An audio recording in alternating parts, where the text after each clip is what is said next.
Nachos amigos, and welcome to Through the Tomes. We're back, finally, after decades away, after a millennia away.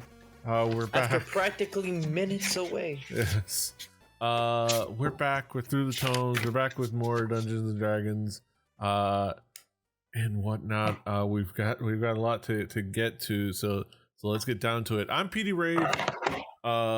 Your amateur DM, trying his best to cobble together this campaign with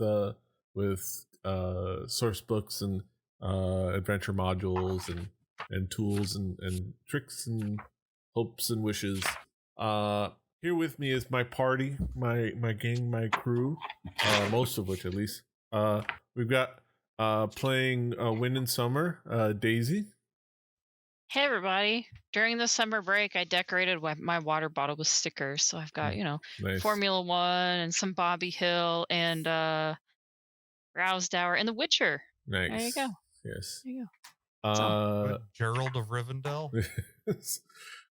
Playing Solera Italian, we've got Drew. Look, I know it's been a long time since the last time we played D&D, but we go for a quality product, not a quantity product like some people on the internet. Timely critique. Nice. We've got playing, well, not right now, but normally playing Tumbao, maybe once again in the future. We've got Chris hanging out with us. Hi there. Honestly, I'm more surprised to just be here, let alone the fact that we were anticipating not having Dungeons and Dragons. I'm just excited to, be ready to go. Who's playing Toro? We've got Victoria.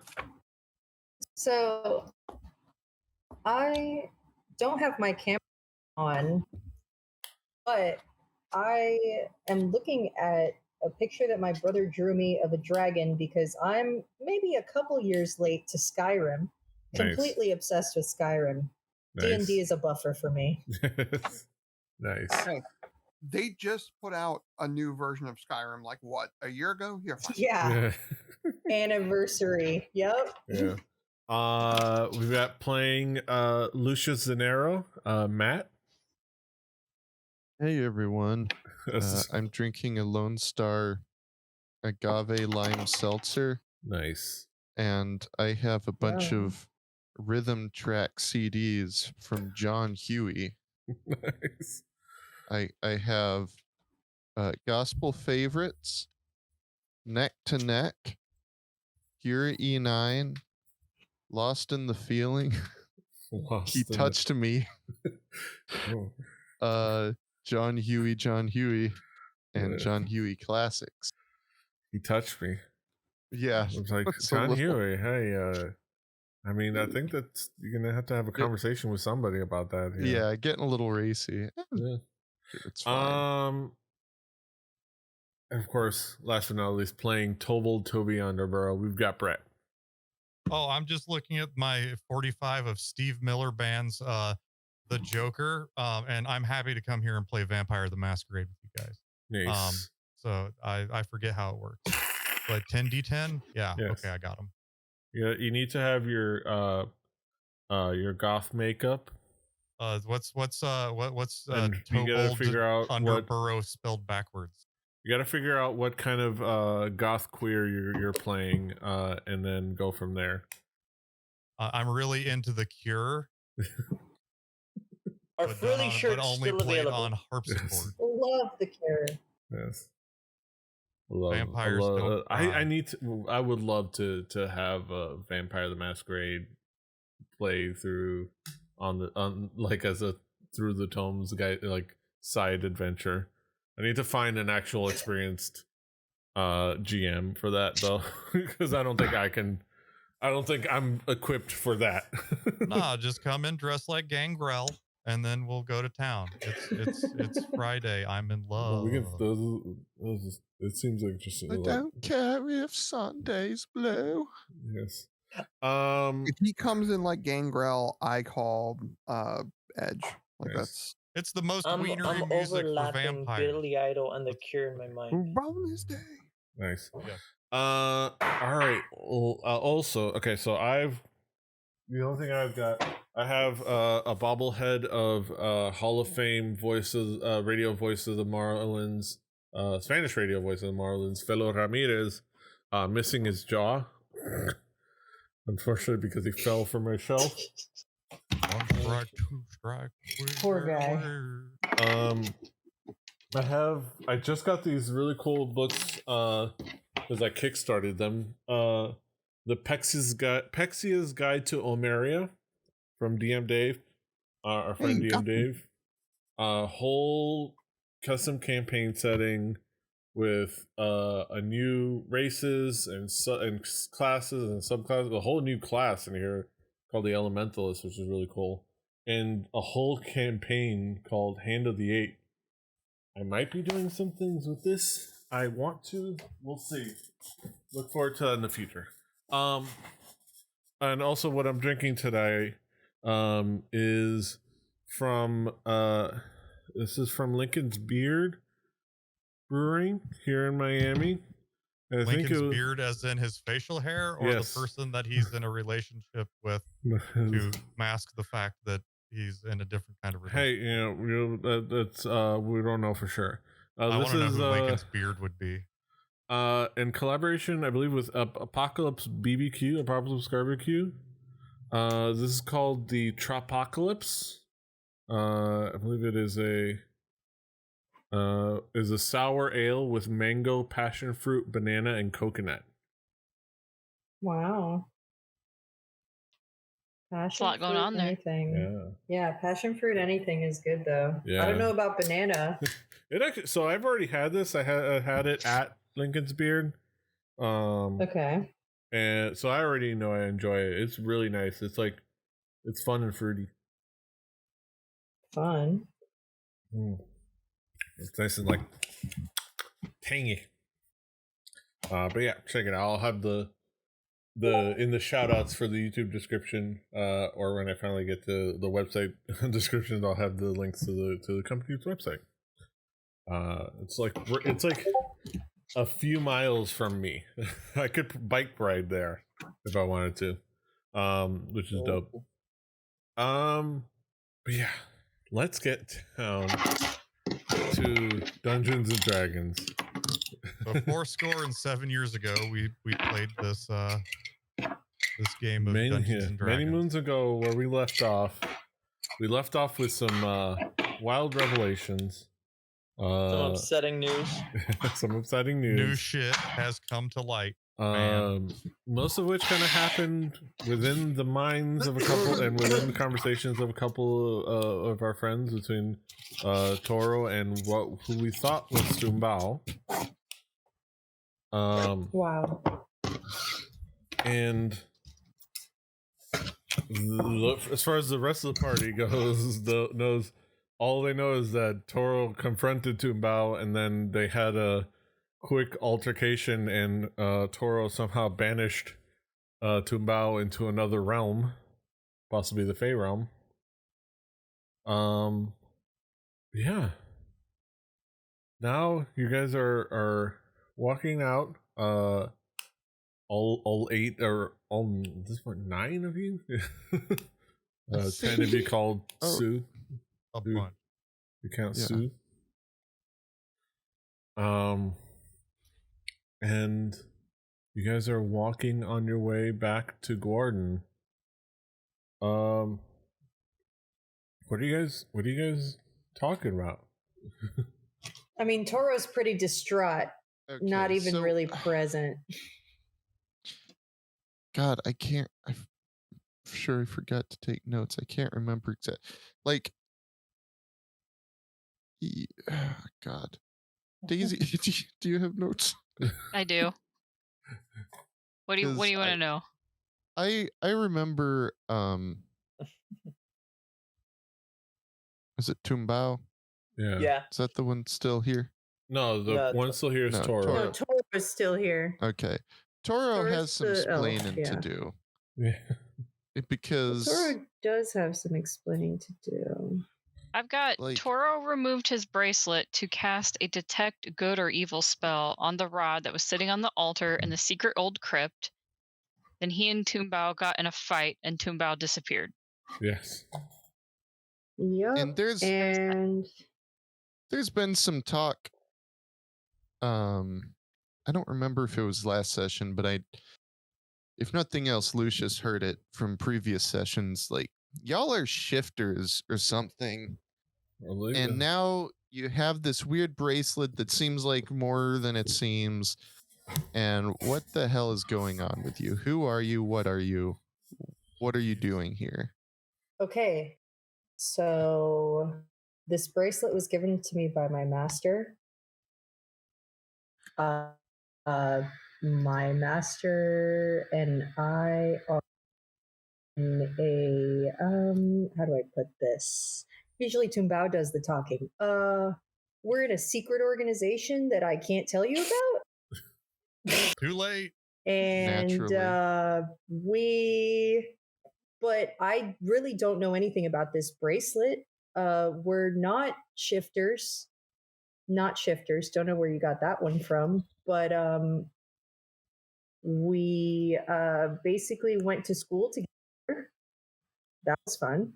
And now she's gone through a portal, and I know as much as you do. So, in fact, you do not. We do not know as much as you do. Yeah. Well, I don't know what else to say, really. We're in hiding. We're in hiding. How do I say this? We're in hiding from a group of people that wants to kill us because we're a part of another group of people. Okay.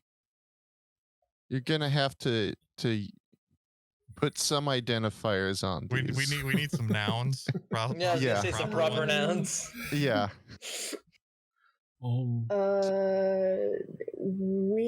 Okay, so you're part of this secret organization that has the bracelet, right?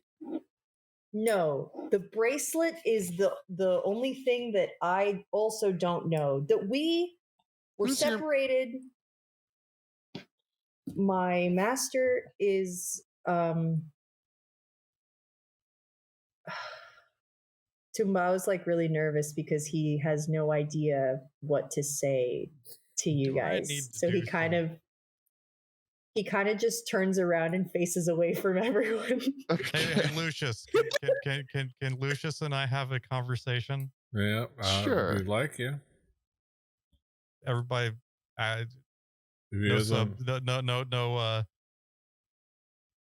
need to use a secret chat.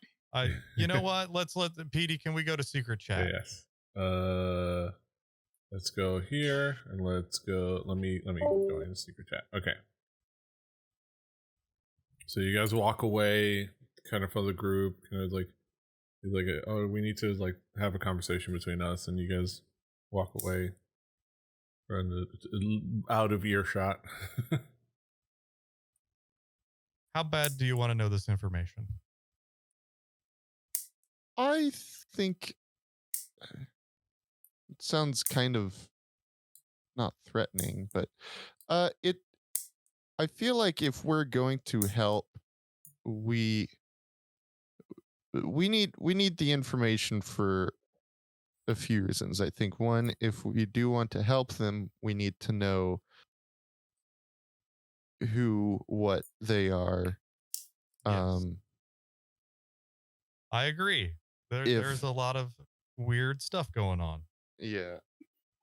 If there's some group of people who wants to kill them, I guess it's possible that us knowing more might make us also targets, but honestly, it's probably kind of late for that anyway. That's what I was thinking. If guilt people are by coming association. to try and kill them, they're probably going to want to kill us. Yeah. So, yeah. And the more we know, the more we might know what we're getting into. I have a feeling that we might be on the same page.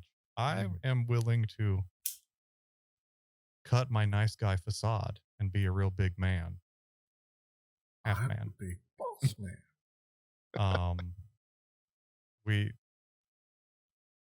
Go on. It seems like yesterday. Hike up your pants. We need to make it known that in no uncertain terms are we going to be left in the dark. Mm-hmm. Okay. And I think I'm ready to go back and use my charisma. Yes. Let's do it. All right. Out of character. Well, I mean, PD's call. I'm going to be using my mouth. Okay. Not actions. Okay. All right. So you guys ready to walk back? There you go. I'm gonna pop you in there. And a vibe. And Skyrim scratched an itch. We're back. Hey, welcome back. This welcome is my back, first guys. So the Whatever's crew that. Gorilla, Ape Escape. Yeah. In the meantime, like as that. you're walking back, Declan J. Morningstone has been like kind of leaning against like a tree nearby as you guys stopped and had this conversation. He kind of was listening to this and said, "Secret organization. Does this have to do with you being wizards? Is this like secret organization of wizards? This is like." He says that to Toro. Oh. Yeah. What were you guys doing? Certainly wizards, and a lot of us are wizards. Yeah. What did your organization do?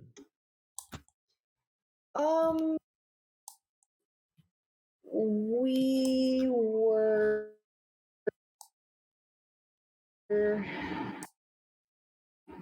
listen, I know that I sound really suspicious right now, but I really should not. Why should you not tell us? Yes, explain why not. Because we have been through trouble. I mean, I haven't been with these folks too long. I would say we just got to know. We just met a day ago. But I've been through my share of trouble, and So I know we can handle trouble. We can handle secrecy. But we can't handle trouble caused by your secrecy. Right. Just curious, Toro. Are you able to tell us, but you won't? Or are you not able, like a spell's been cast on you? You cannot tell us.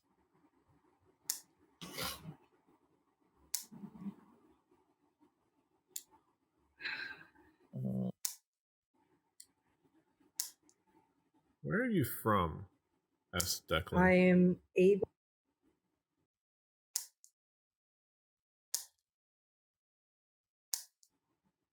We're from Trim. Your audio broke up a little I bit. don't know if I have a choice. So I think she said. Yeah, you're cutting in and out. Yeah, you're cutting in and out a little. I barely knew from some.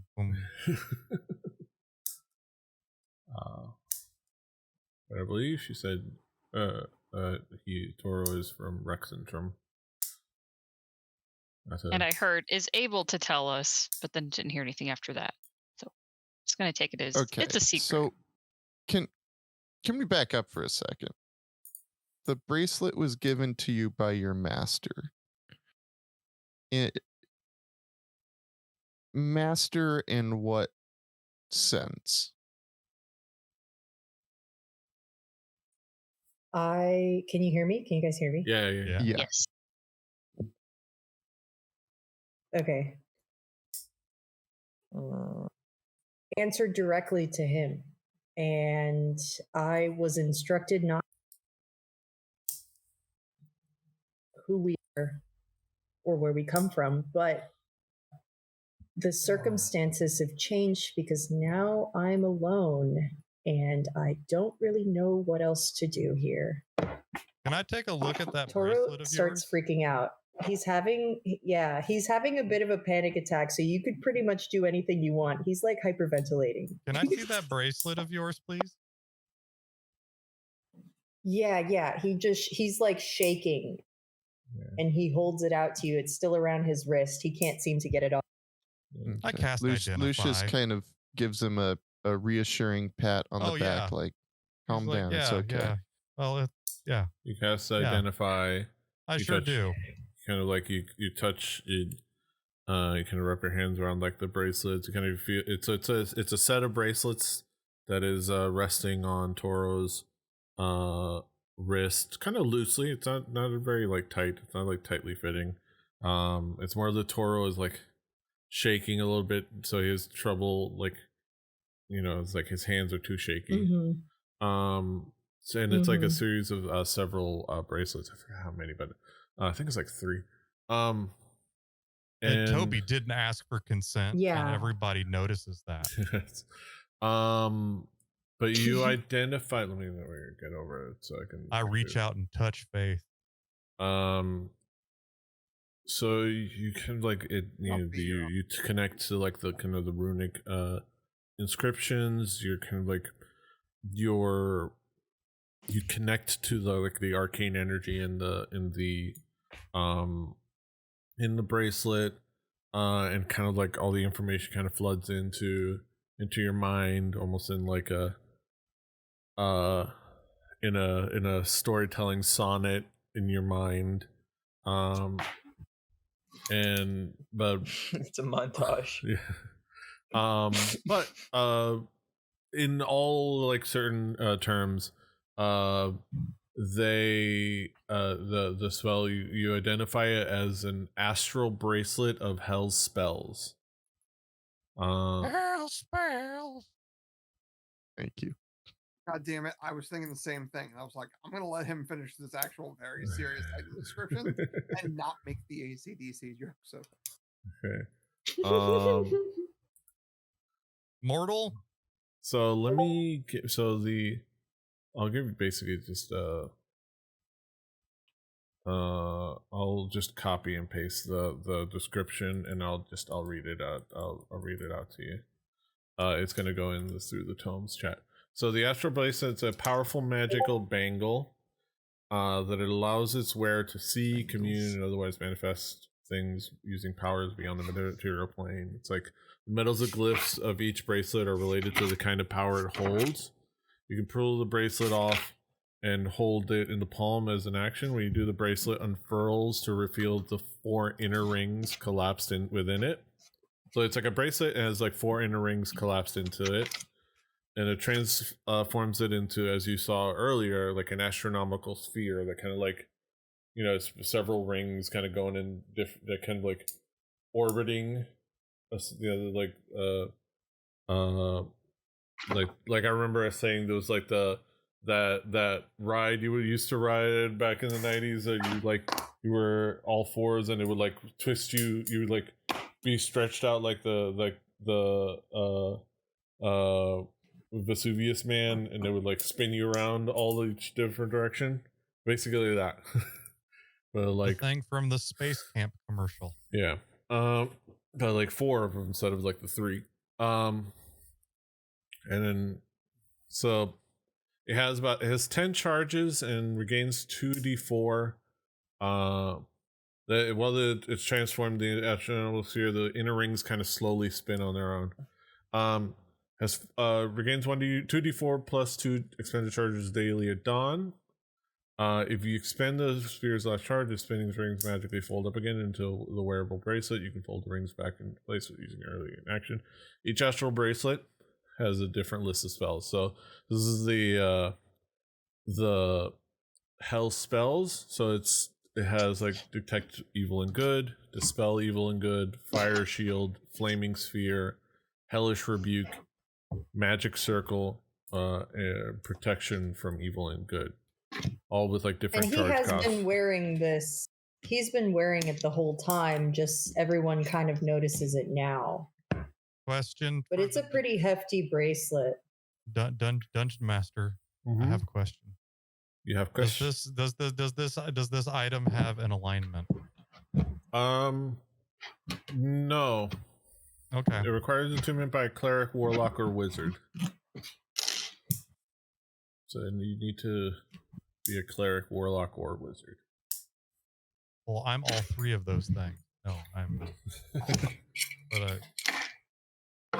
But yeah, that's why that was why he was able to cast Detect Evil and Good. And Dispel Evil and Good from what you remember of it. So it makes sense for what he did in that confrontation. Gotcha. It does have the dismissal action, which can send a celestial, elemental, fae, or fiend, or undead back to its home plane. Well, that explains a lot, but adds more questions. Yeah. So, ain't that just the way? This organization you're part of, was it your master in that one that gave you this bracelet? So, here's what happened. He takes a deep breath. We were all in a boat because we were running, and it was like a bunch of us, and we were running, and we were all in a boat, and we were just carried in a river, and it was nighttime, and I really don't know. It was like me and my master and like a couple of other people, and I got separated from Tumbao, and then what really actually happened was that we got stuck, but then we crashed, and when we crashed, he hands me a bag, and in the bag is just this bracelet. When I put it on, I didn't take it off, but Did you see the stuff? Did you see it when you touched it? I don't know what I'm supposed to do with it, but he said, you're going to know when it happens. And I think it just happened. And now I don't know what to do because she did all the thinking for me. Yeah. I don't know what to do without her. Well, you're going to have to get used to it, because from what I have learned through my magics, was that you have just dismissed somebody to another plane of existence. So, and last time I checked, none of us go out of the one that we're in on a regular basis. We go underwater every now and then, but I can't believe I just sent my best friend to oblivion.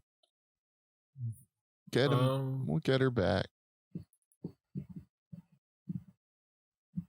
Don't be promising. Don't be writing checks your ass can't cash there, Lucius.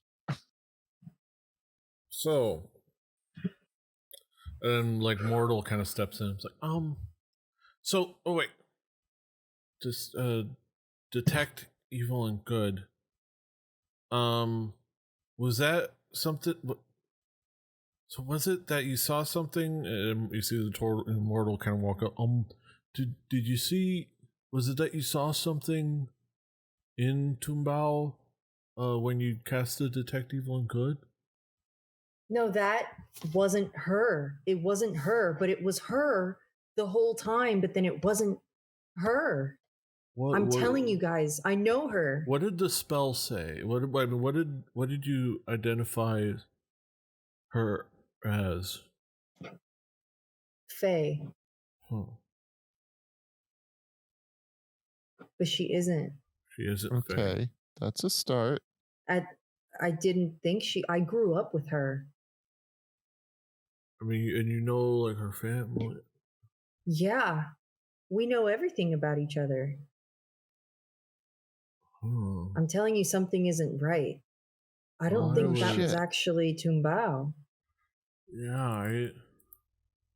So what was with this whole and I think Lucius would remember it correctly, but we'll remember this. Yeah. What y'all had sent I overheard one of y'all send a send spell saying, "Don't worry, we will get as we were." Yeah, don't worry, we'll make it. We'll get exactly as we need. I'm a professional. And you heard Tumbao say this. Of course, Toro, you don't know anything about this. This is complete, like, you don't know anything about. So then Toro answers his question and says, "No, we were. Who? What did you hear?" Trust me, I'm a scientist. Something. Well, But we didn't were remember it that instructed. well. Anyone that Tumbao could have reached out to, we were instructed not to talk to. So if you heard her communicating with someone, that wasn't our people. I was told not to contact them because it's a matter of life or death. Well, She wouldn't do that. I'm going to have to advise you to start trying to find a way to reason with the fact that you may have dismissed somebody who is not who you think they are. Well, I mean, I think that'd be a good thing, though, because they are not that would who mean we that thought they were. Yeah. They are. So then where's Tumbao? Yes, thank you, Petey. Could you guys have gotten separated on the... You said something about a boat, and you guys got separated. Is there a chance, like, Tumbao got switched out with, like, a doppelganger? Yeah. So During the chaos? Tumbao left before we did, and I was supposed to meet her in the last city that we were in, where we met you guys. Running on a boat. And so when I did meet her, we've been together ever since. She seemed perfectly normal. She interrupts when I have trouble speaking, and she's really she treats me like a kid. She was normal. So what if they're what if this person was an Immortal's like thinking, you saw him like kind of rack his brain and roll an Arcana check and which apparently now you can see it's in the chat. That was Mortal rolling an Arcana check. Ooh, hang on, wait. TTT rolls. Look at that. I want to take a look. Just so it's transparent. Perfect. Thanks for letting us know. He's like, what if? I mean, I'm thinking of Faye. That it wasn't who. And you know, what if it was a changeling? Changeling or Fae creatures? One a doppelganger. I really love how Mortal brings this like. Yeah, and yeah, Lucius, when you said doppelganger, it kind of like clicked in my brain, more like that, and like Fae and like a doppelganger, but. I mean, it's certainly possible. Petey, you definitely bring a. Right? I'm getting like Goofy in Kingdom Hearts, where he just like knows right away. It's like, oh yeah, obviously it's this. The heart of the darkness. Exactly. Just a lot of. Oh, so that's why they're members of Organization 13, and that's why they're doing this. So just like, wait, how do you know all of this? That's the vibe I'm getting. I love it. Mortal's trying to figure this out. So Mortal, what do you know about changelings? So and it's kind of like Kitten brings up I mean, main thing I remember is that that they're Fae, for sure, and they are able to kind of like change, polymorph. Change? Yeah. Oh, okay. But and specifically they're able to like learn mimicry, like not just physical but cultural. Oh my god. Are you telling me that I talked to that thing about stuff that Oh my god. Toro just kind of like retreats with his like face covered and he's mumbling, like panicking because of something he said to the changeling, possibly changeling. So, and like, and Declan kind of pipes in. It's like, and I mean, outside of the whole creature that like magically changes into things, I don't know about that, but I know criminals, and I know people that adopt personas. They do a lot of research in crafting an identity. Yeah, but did they get dismissed to other planes of existence? I don't know about that. Yeah. All I know is if you can do that part, and you got you got a source of like figuring out who somebody is and maybe their stories, or I don't know. You can kind of like craft a. Well, I am, some would say, a master of disguise. I don't know if you guys have seen in my pack, but I do have my disguise kit. One time I dressed up as a turtle and went into a ballroom for a party. I was about to say, were you trying to be the master of disguise? I very much was. So I am familiar with people who fake being other things, but I believe that this seems to me like more heavy-handed than just mimicry by a normal one of us's. A normal people's. So I would start thinking about possibly what you said to this person and how much trouble that's going to make for you and us. And possibly try and dig deep into your brain and see if anything is pertinent to yourself or us. About what I think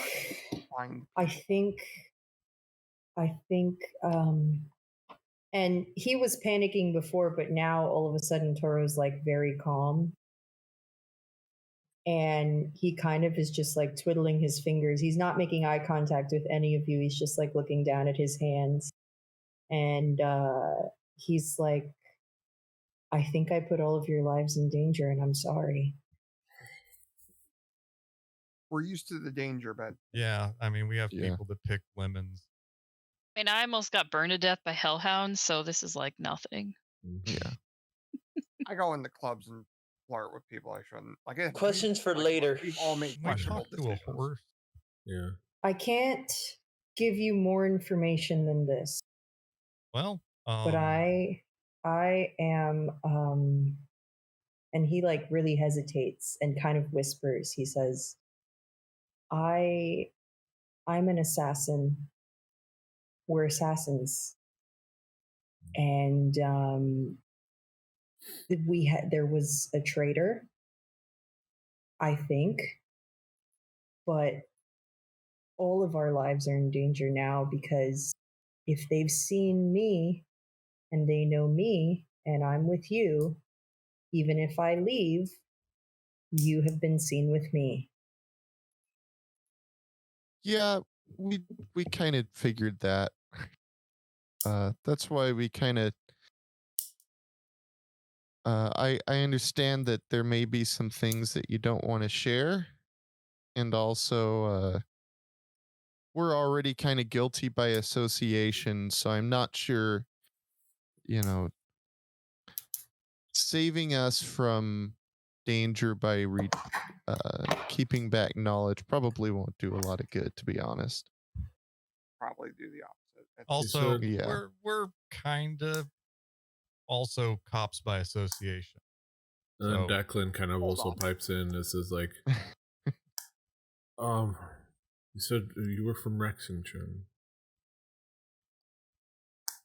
And he says, and he switches to Zemnian, which I think if you don't speak Zemnian, you won't understand. Kind of like this like very like Germanic dialect that is very foreign to you guys, unless you speak Zemnian, which I think somebody does. He switches it. It's like, so Does this have to do with the server's assembly? Yeah. So you're gonna reply, yeah. Sorry. Yeah. Yeah. Yeah. Are you replying in Zemnian as well? Yes. Yeah. Okay, yeah. perfect. Okay.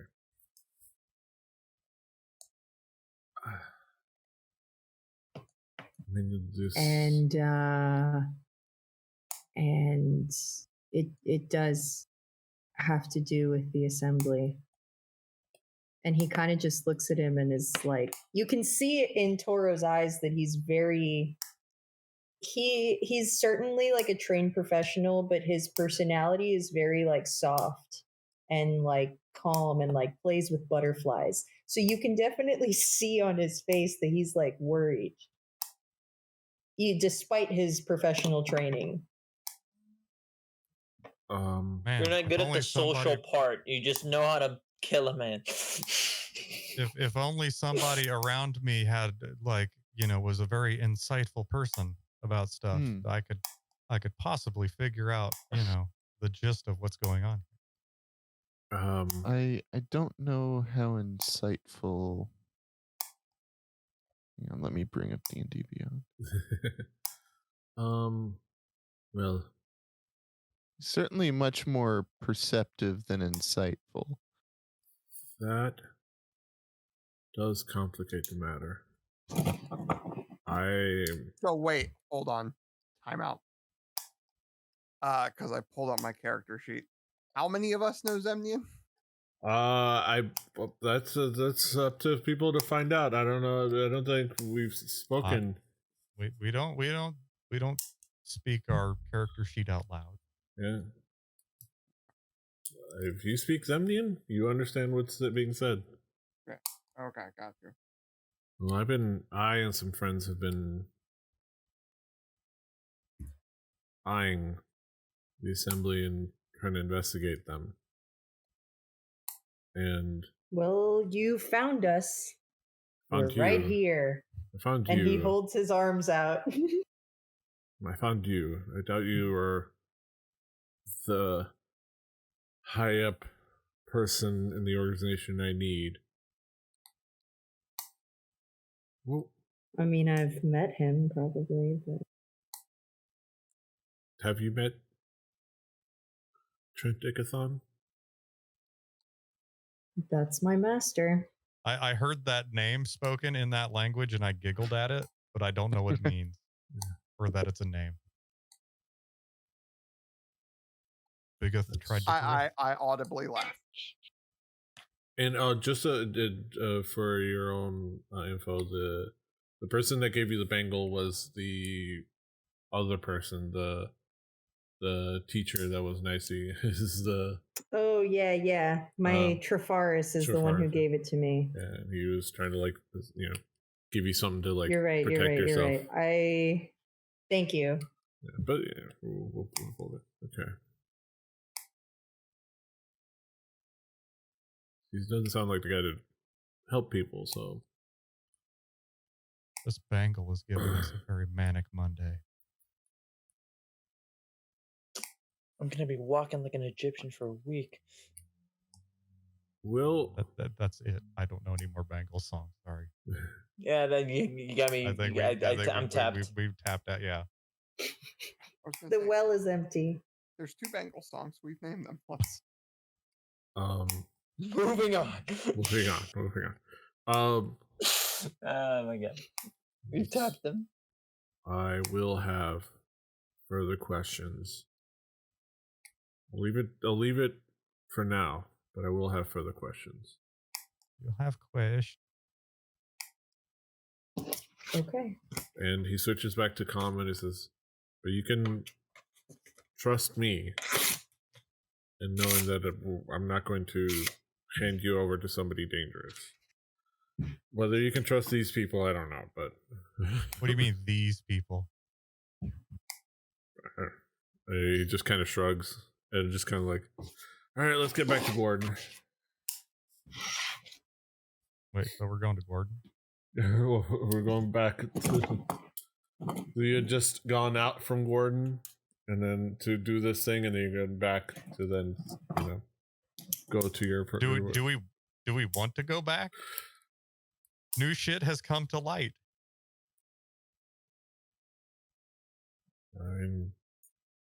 What were we doing in Gordon? I forget.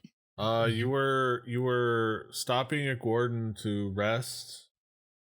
On your way to then go to first Summer's Plans Village, and then eventually go more north to investigate a follow for Roundabout Gin. That's right. That's right. Got to meet the Gordon's fisherman. But you basically you gotta trust him though. God damn it! Trust the Gordon's fisherman. We want to go back there to rest after we get our asses beat by those cultists. I mean,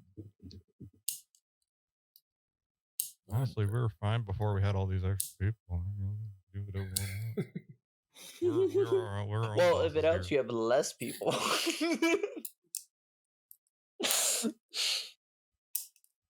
We do have 9 now. We can't sue. Well, I guess whatever suits you guys, but I'm heading back. Get some food, get some sleep. I will stick with you. Yeah, I wouldn't mind heading back. We'll regroup, find a safe place to talk. Yes, in town with lots of people. The safest place to be after you learn that somebody's an assassin. Let's go where all the people would look. The population center. I may be a little crybaby, but I know how to hide in a crowd. Yeah, Watch me. But I'm wearing. And he starts walking back towards the town. I may be emotionally weak, but I am also a coward. I am a small man who wears flowery clothing, plays an instrument, and hangs out with a hippie and a cat lady. We're kind of easy to spot in a crowd. So, hey, Toby, remember when we were on our way to Gordon and we stopped because there were those giant gorilla things? Yeah. There's dangerous stuff out here. Yeah. Yeah, but those gorilla things are an assassin. I was gonna say not people that will know we're traveling with assassins. I feel like I can trust this assassin. And we're already screwed because we're associated. I don't have a job to kill you guys. It's not the assassin. I appreciate that. Yeah, and also, it's the counter assassin. I touched that jewelry and it told me things that don't leave me with warm fuzzy feelings. Is it saying precious now? No, it's not. Well, I mean, this jewelry may have just saved our asses. We don't know what happened. I'm pretty sure it didn't. But that's true. I think that our mascot, the pseudo dragon, is always here to save the day. So we head back to Gordon. Sue flexes his biceps while standing on Mortal. What's the moon looking like? Is it like waning gibbous, waxing crescent? I'm asking for no reason whatsoever. Obviously. Let me How much light do we have? To walk back. Well, right now it's the afternoon. It's so plenty. Yeah. All right. Well, you kind of went first in the morning, and what a long ass day. So Katha would be in waning gibbous, and then Rudis kind of just comes in and out. It doesn't wane or wax because it just is out there at full, or sometimes is lost in. Is Aldebaran in retrograde? Okay, I guess we're going back to Gordon. I'm going to disagree and commit. Remember, folks, the mercury is in the microwave again.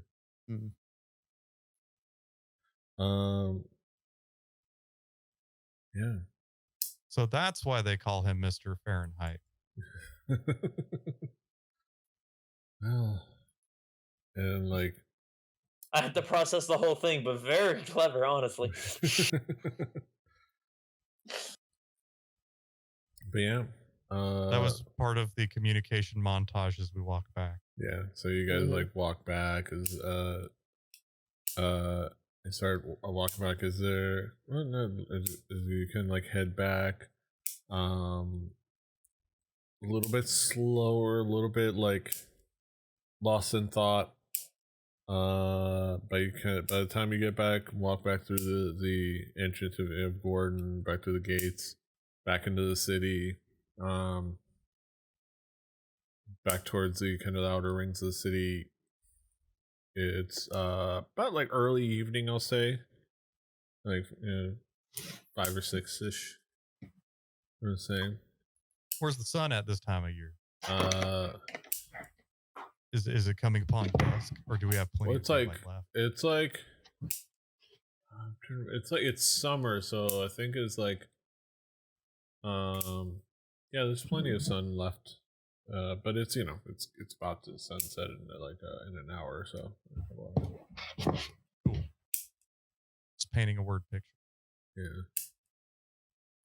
So, what would you guys like to do? Not get murdered. Well, Declan said food, right? Assassinated. Yeah, food. Let's head back to the inn. Back Assassins clearly hate food. We can only take it one step at a time. Right, if you guys are gonna join, I'm heading back to that spot we met at. We're gonna get some food. He's just kind of back continuing. To the scene of the crime. Back to the back to the wrong lamp. We need to do a better job of vetting you guys. Mm-hmm. Yeah. I don't want to hear about vetting anything. Y'all ate that lemon? I didn't. I had nothing to do with that lemon. The lemon. The infamous lemon. The lemon had a lot to do with me. Yeah, if you guys follow along, you guys head to the wrong lamp. And you guys set up you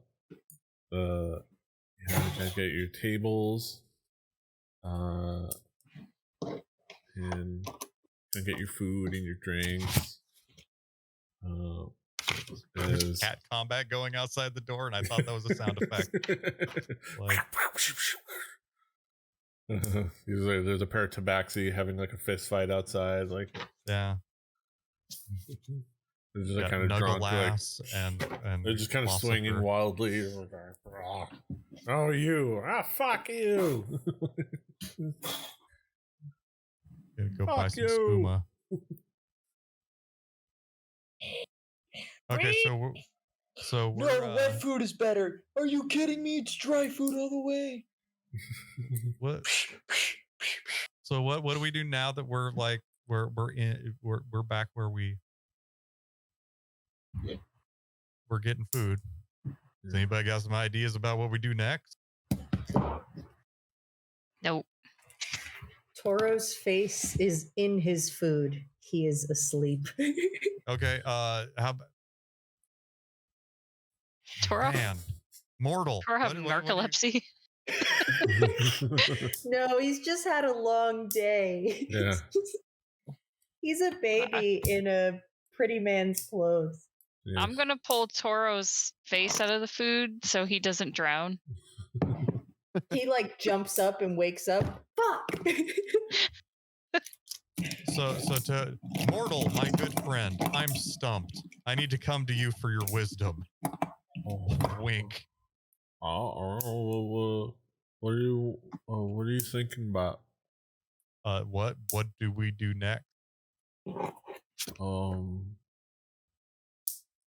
mean, what we got the heat on our trail, dog. I mean, even more.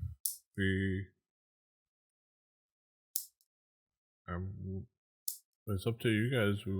My thought was just keep going on our mission, and it's up to you guys whether you want to take Toro in, make sure.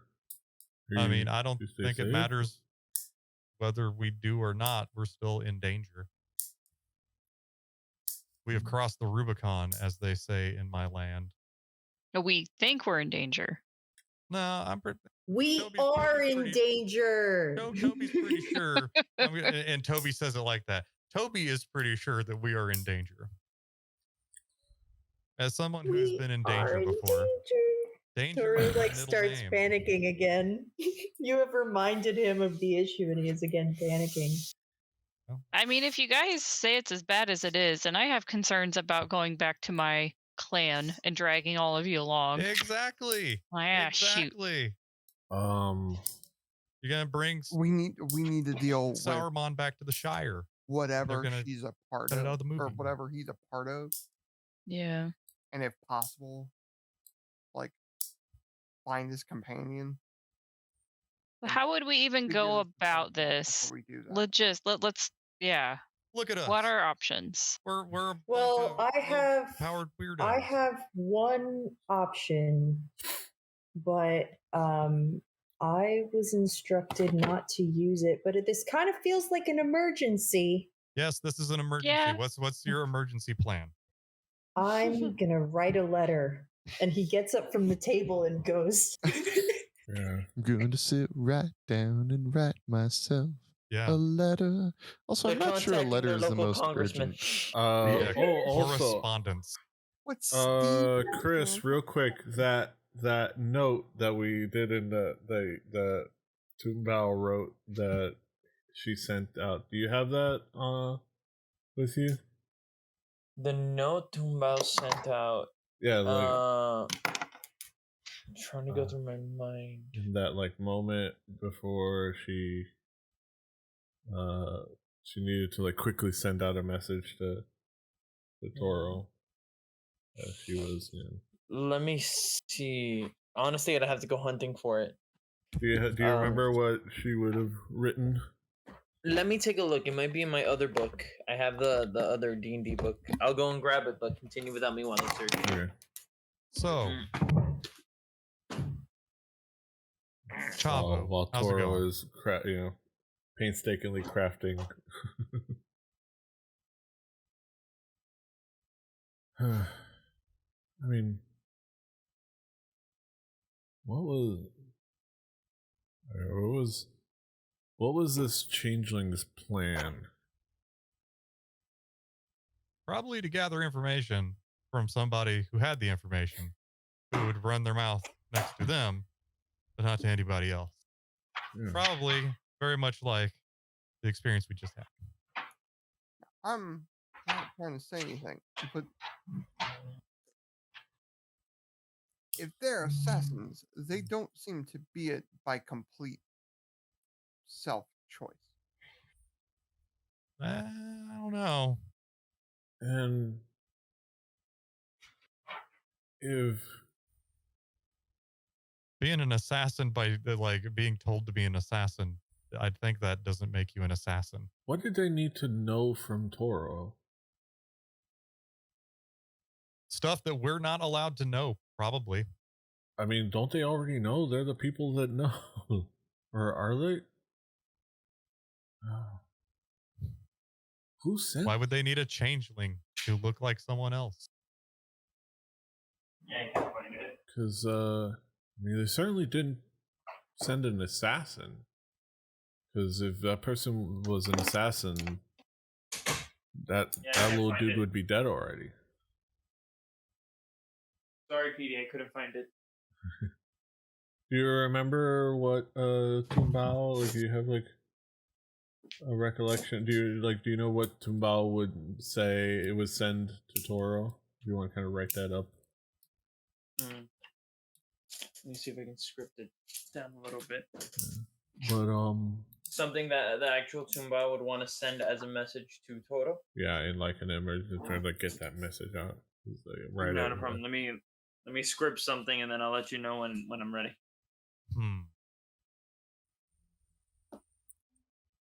No, sir. I don't like it. How many words do I get to use? I think with that ability from the the service assembly folk people. Yeah, we have the ability. Remember? Yeah, Oh, for that that makes a ability, whole it's lot more sense. it's just how it's just you have a sheet and you can fill in your sheet and it'll like you have like a piece of paper that like Mhm. spell writing paper and, Thought I was going to spell learn writing about ink. the postal system of this. You don't have like a of this strict work world. limit. It's not like sending or anything like that. Oh, okay. So it's just like you, but I would say whatever Tumbao could like get down in that, you know, if you remember that whole deal. Oh of, yeah, just like as a note. yeah, like whatever like she was able to like scribble down while she was trying to run away. Not that she was trying to run away or anything. I'm yours. Sign. Love Actually. You know, Okay, yeah. so then I was I'll write kind it of down looking and then forward to yeah, somebody. I think I'd know it. It would just be probably a quick message of yeah, so I know we're separated. Don't say it. Okay, They're not supposed to know. So as you are like and you can like figure out, so Toro, as you're like writing down and right as like you're finishing like the last or at least close to the last sentence, you kind of feel something like apparate next to you on the table, which is like a what looks like it's half of a spell writing paper torn in half, but on it written in like what you see is Tumbao's handwriting. Or what Chris would say. I got it here. I'm gonna keep it short. You're saying I'm gonna run. So these are like the first two words. It's two words that appear. First one starts with an F, like a fade slowly in like FINDME on the beginning of the paper. What does it say? Find FINDME. But yeah, I mean you can like have like a moment to like, scribble down. So.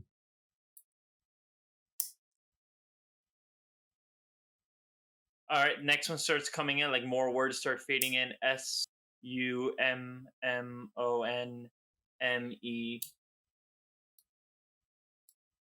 So Mune. Samune. Ramune? Toro is like clutching this piece of this piece of parchment, like not processing anything. He is in complete overload. He's just looking at it. He's like, you can't see anything happening. On the inside, there's only panic. There's a little dick butt drawing. Or the one from Big Lebowski that Jackie Treehorn draws. The last line says SENDNUDES.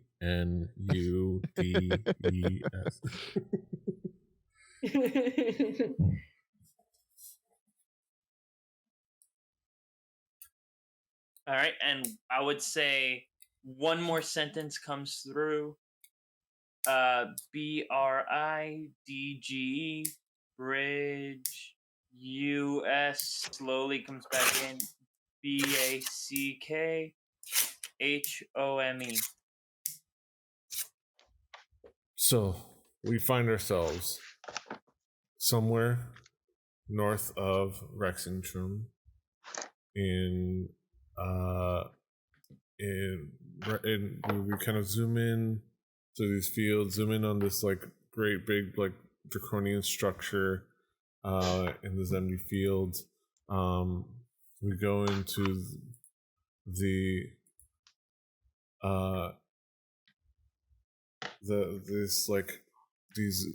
go into windows, these gray walls, go through these corridors, go through these like cells deep into the sanctum, and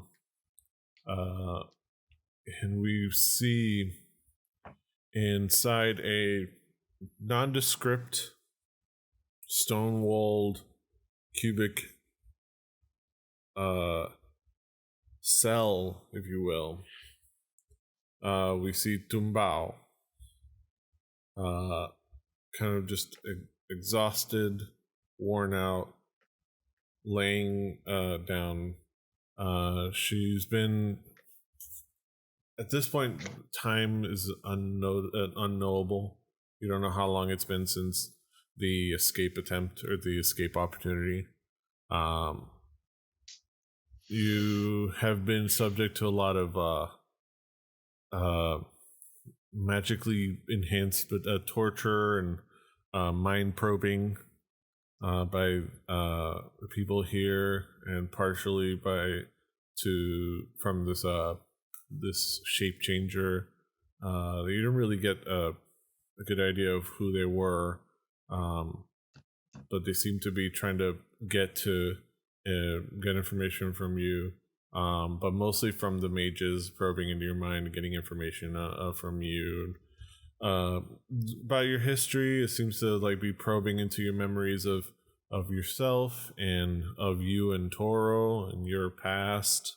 And it's, as many times as there was a lot of back and forth, as many times as you tried to resist their probing, it just became too much, and a lot of the things they were just able to do that.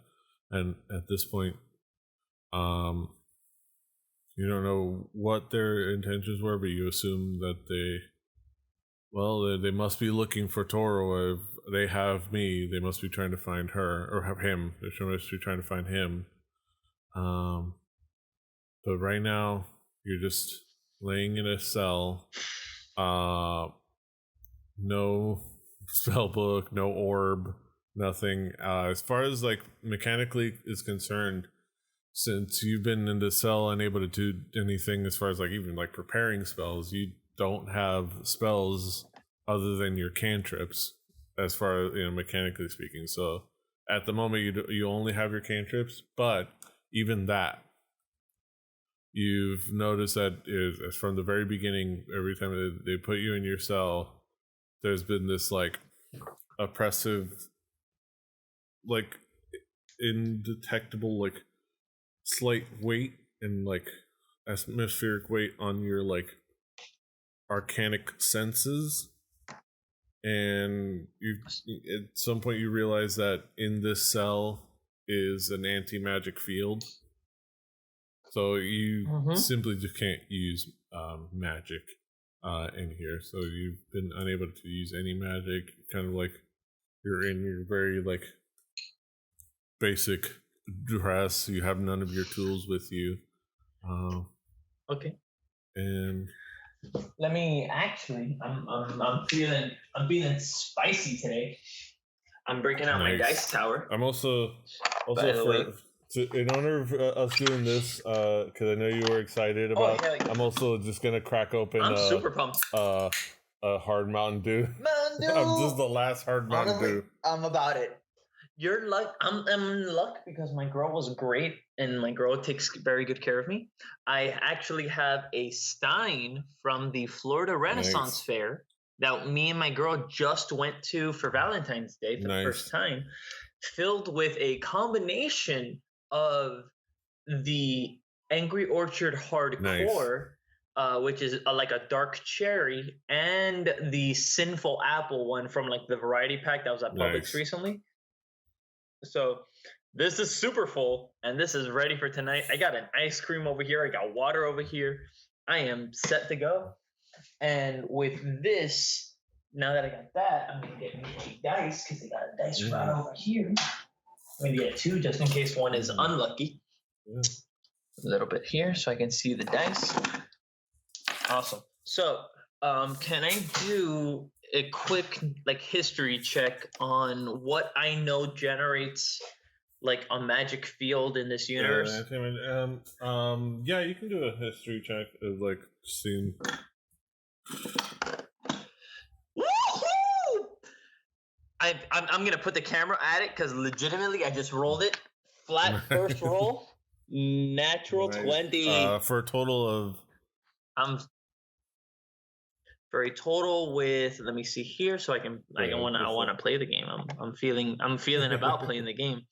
That would be history check with a +4, 24. Yeah, there are like obviously spells that create anti-magic fields. There are magic items that create anti-magic field. Are there like sigils and runes, something that might be carved into like the wall? This could theoretically be that. You know that the other thing you remember in your history, kind of like looking at deliberating of the process, I would say it's something you were figuring out. I would say this whole check is what you've been like mulling over this whole time. Absolutely. Just like this is me about to do my escape attempt because I figured something out. They're like, oh, now it's gonna be go time. You've been figuring this whole check is you all this time over time figuring things out. But one of the big things you remember. Oh my god, I just want Tumbao to escape and then find Tumbao and the rest of the group. So there's another Tumbao that's actually the real one that shows up in front of the group, and everybody just loses their minds. That would be fantastic. So one of the things you know is that we gotta collaborate. There's sigils, there's magic things, there's objects.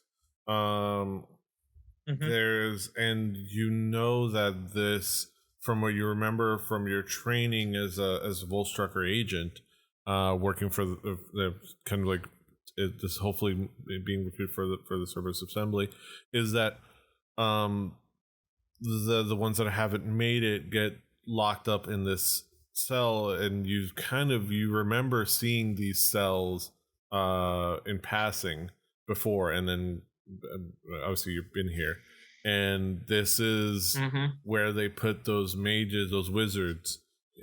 So when I was on the other side of these bars, I probably noticed like what would be the equivalent of like security cameras. Something like there's like guards and patrol and things like that, but you know that these are cells specifically made for wizards and keeping them locked up. So this is something that's part of the construction. Nobody told you exactly how it worked. You know, that's something you were excited, like eager to really or ask about. But or if you did, they kind of like hand wave it. Just it's not told you not to worry about it. But it's something that you know is set up specially designed for these cells to hold wizards.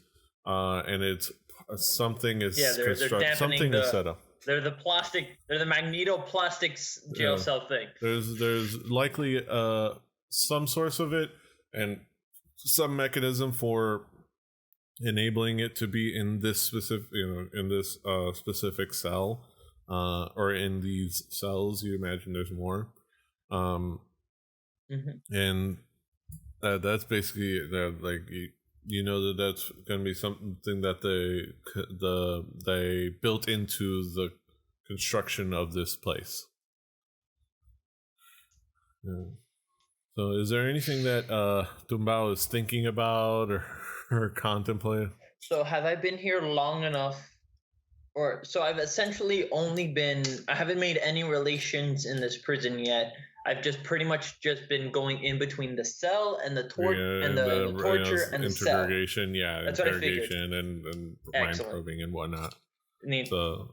Excellent. Okay, so I would say the first thing I would probably want to do would be investigate the cell around me, because if I know this much about it, then maybe there's something I can find that might help get me out of it that someone without that knowledge wouldn't normally notice. So you can go ahead and do an investigation, and I would say it's like since you have investigation is a +4 for me. Since you have time, I'm gonna say you have time. You can do it with advantage. That's an 8.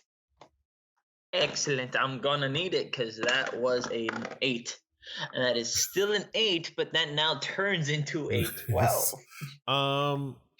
You kind of like are able to kind of, it's under the circumstances, it's hard to, even when you're alone in here, it's hard to really have time to have wherewithal to really look around and I'm assuming it's just painful. It's kind of like when you have water in your ear. It's exhausting. It's like you can operate, but it's uncomfortable. because like if you're magically inclined, you wouldn't be able to like connect to that part. And of your also, sense. you're just exhausted and under a lot of stress. You're able to kind of look around the room and get a decent idea of how that inside this cell,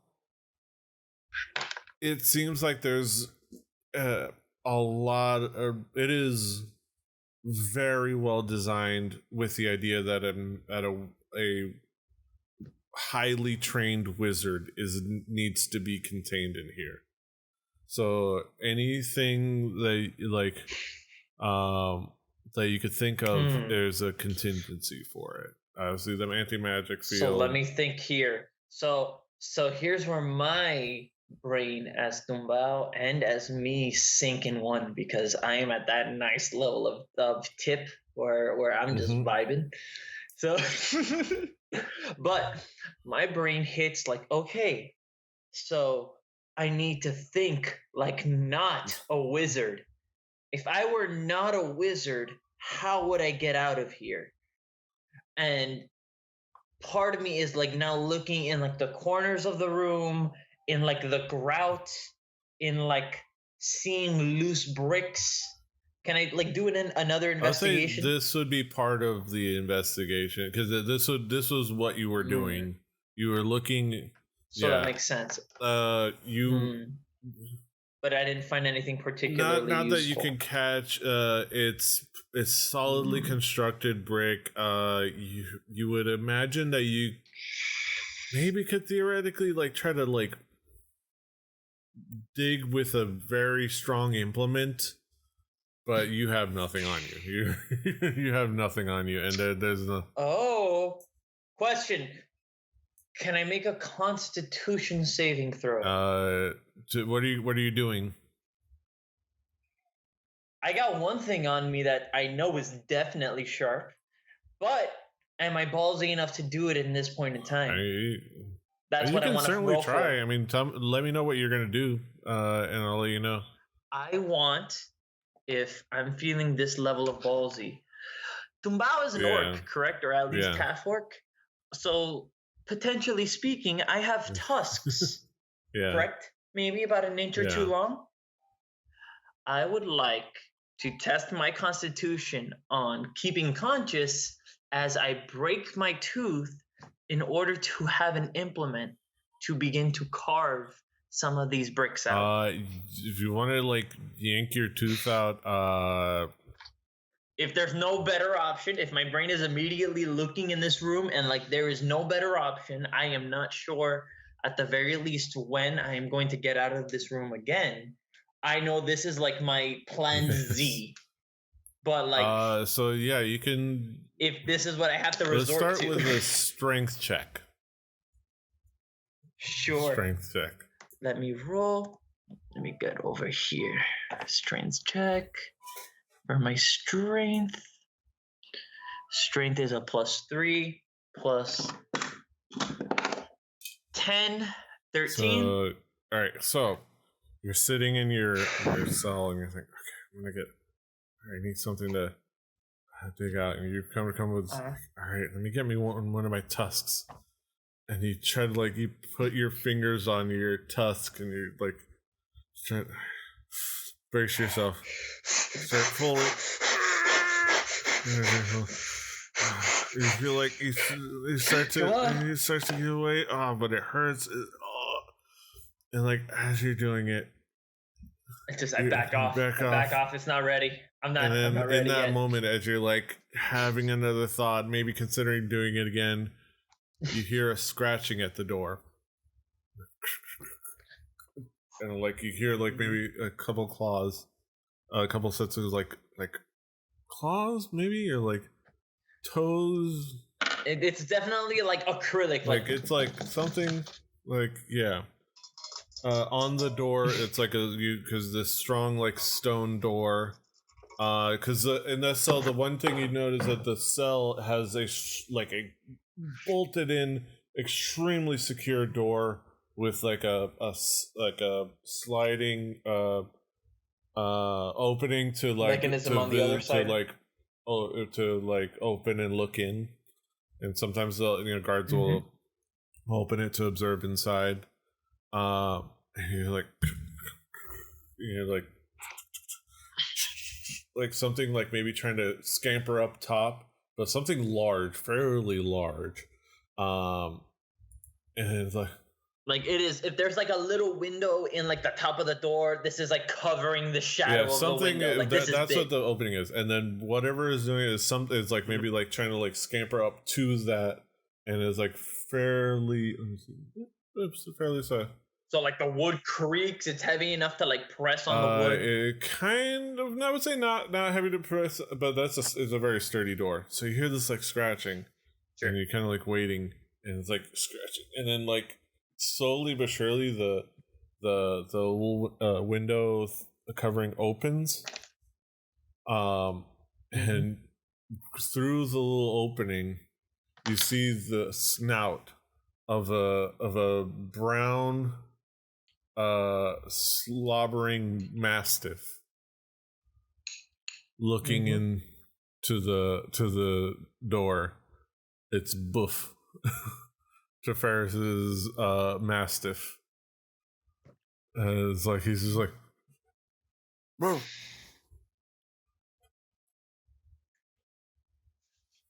I'm just there, just like kind of trying to keep myself together after the attempt and the like looking up from where I'm at. I'm assuming this. If I'm gonna try to pull this out, I'm gonna be in a bed, and then I just see the door open. There's just a dog. I like move, but like exhaustedly. He like looks at you, and he seems to look around the room, almost like on instruction, maybe looking around.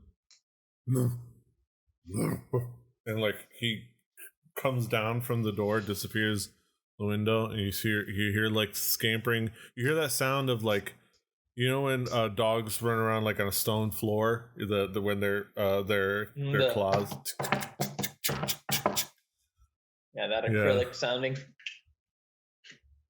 And like, you wonder like, well, that was odd. You kind of like have that moment, and like, yeah, I'm just there, just like, oh, I am too hungry and tired for this shit. And a moment later, you hear further down the hallway outside, and the window's still open. I'm just like on the cot. And then you hear down the like you hear some more scratching at something, and then like a lever being pulled, almost like a lever being pulled, and then.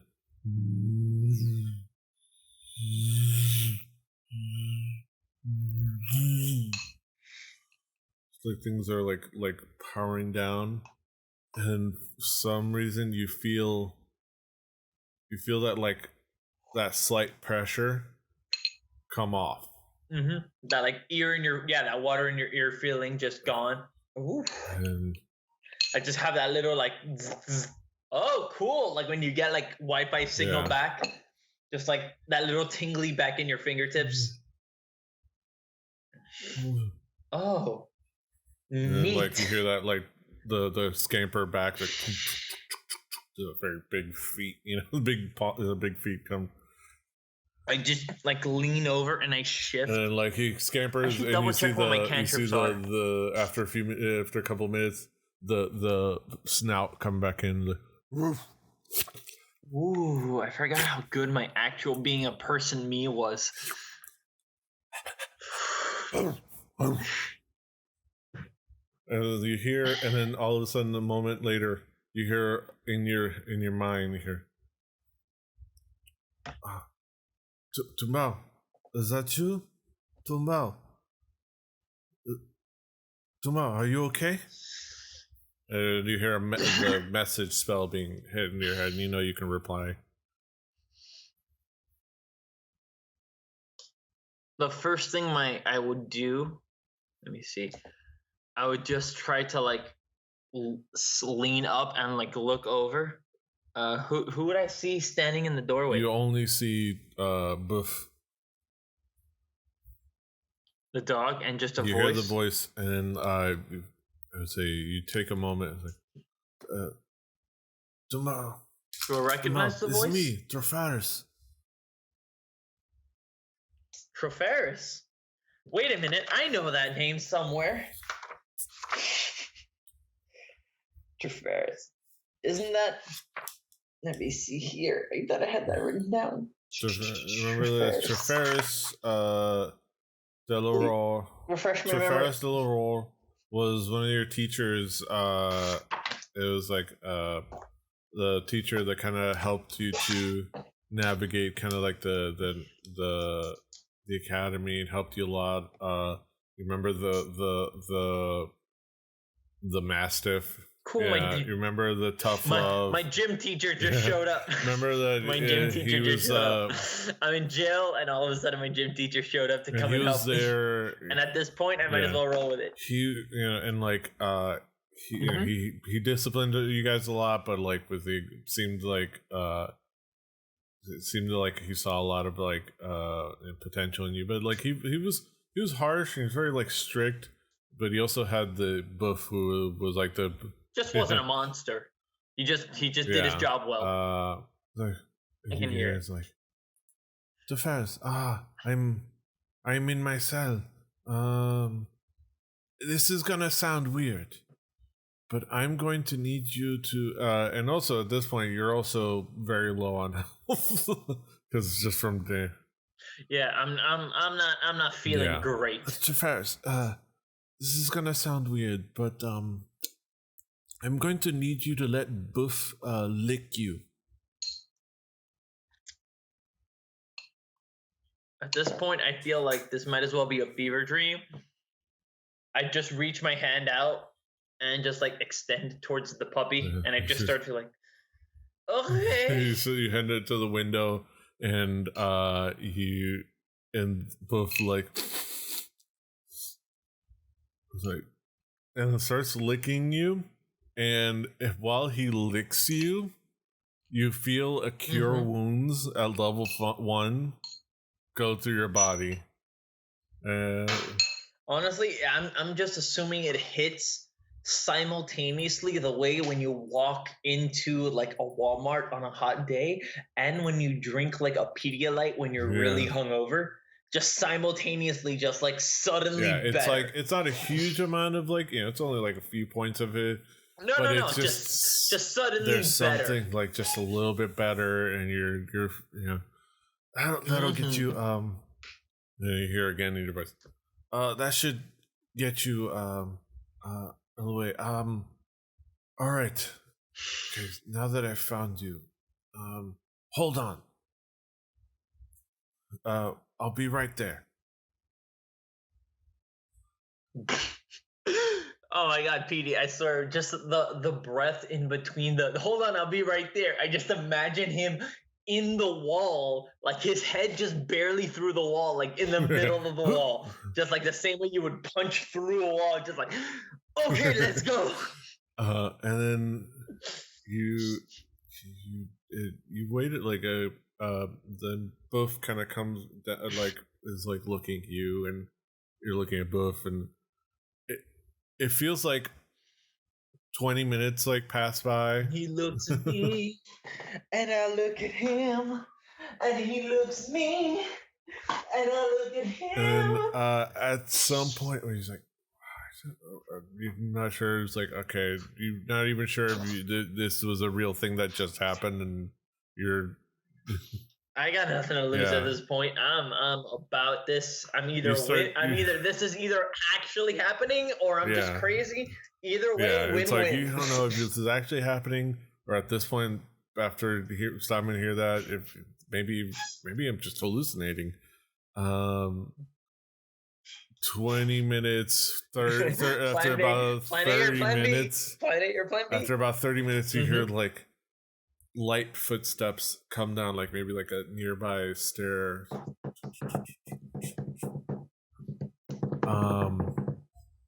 And around the corner, and you get closer, and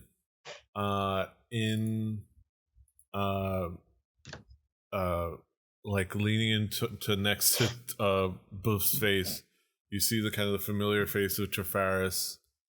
You can see that like goatee, that very like in our world would be like very Mediterranean features on his face. The equivalent of that. I'm imagining like Jafar, but not an a-hole. A little bit like a goatee, but very like soft eyes, very soft features. Yeah, like Snape with Jafar. And then like he looks in, and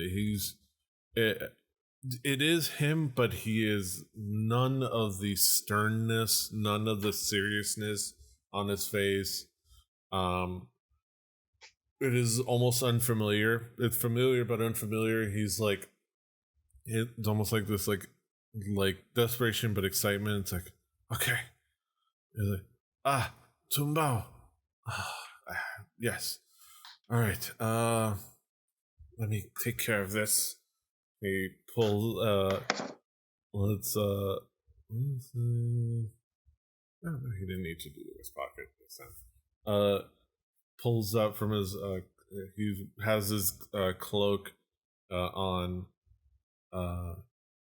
it's like, and he pulls out a key and he unlocks the door. He's like, he opens the door. All right, time for a prison break. You ready to go? Finally, we're finally good to know. Okay. Do you know where Toro is, or is it just me? I'm just at this point. I'm there. I'm like stretching, clearly like anticipating running and moving and a ton of shit. So I'm just there, very Goku-esque, like on the ground, stretch. If you what do you happen to know? Like, is there anything I should need to know before we get moving? I don't know where Toro is, but with the way they were probing, I mean, I know that. Okay, so when the whole thing happened, when the escape plan happened, I went with Toro to the boats that were going to take them out. That was the plan, to take them out to these boats, and they were going to carry them down out of the country, really. And I left her with an artifact that he should be able to make use of, and I put him with but they left, and I'm not sure, and then I was captured alongside you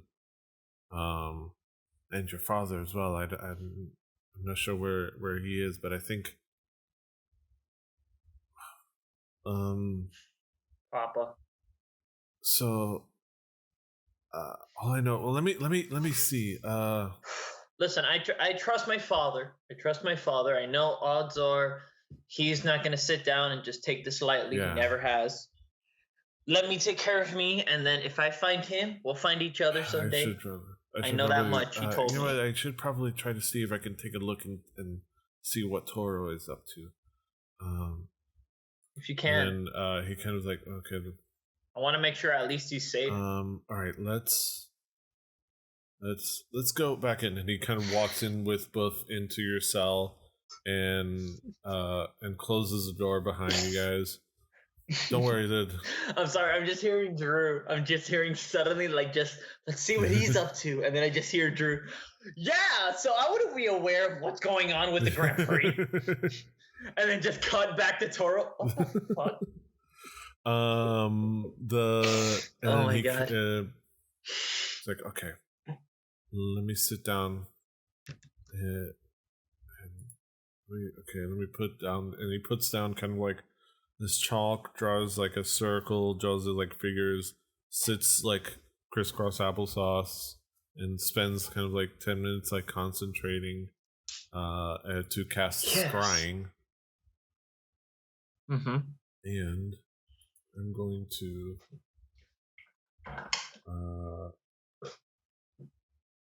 let me go. I'll see. Wisdom save.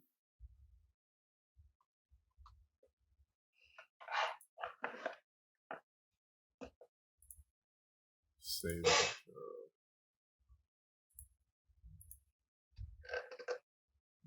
Damn.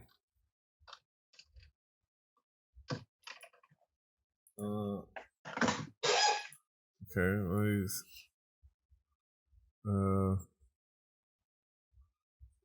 For familiar minus. Okay. Connection.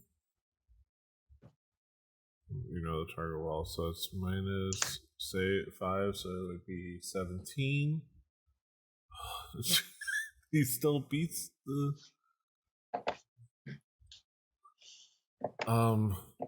So I did Toro's wisdom save. That's crazy. So he sits there and he concentrates, and at the after about 10 minutes, he seems to open his eyes, and there's a glow to them, and then he cocks his head to the side, and kind of grimaces. He's and shakes it, and his eyes go normal. It's well,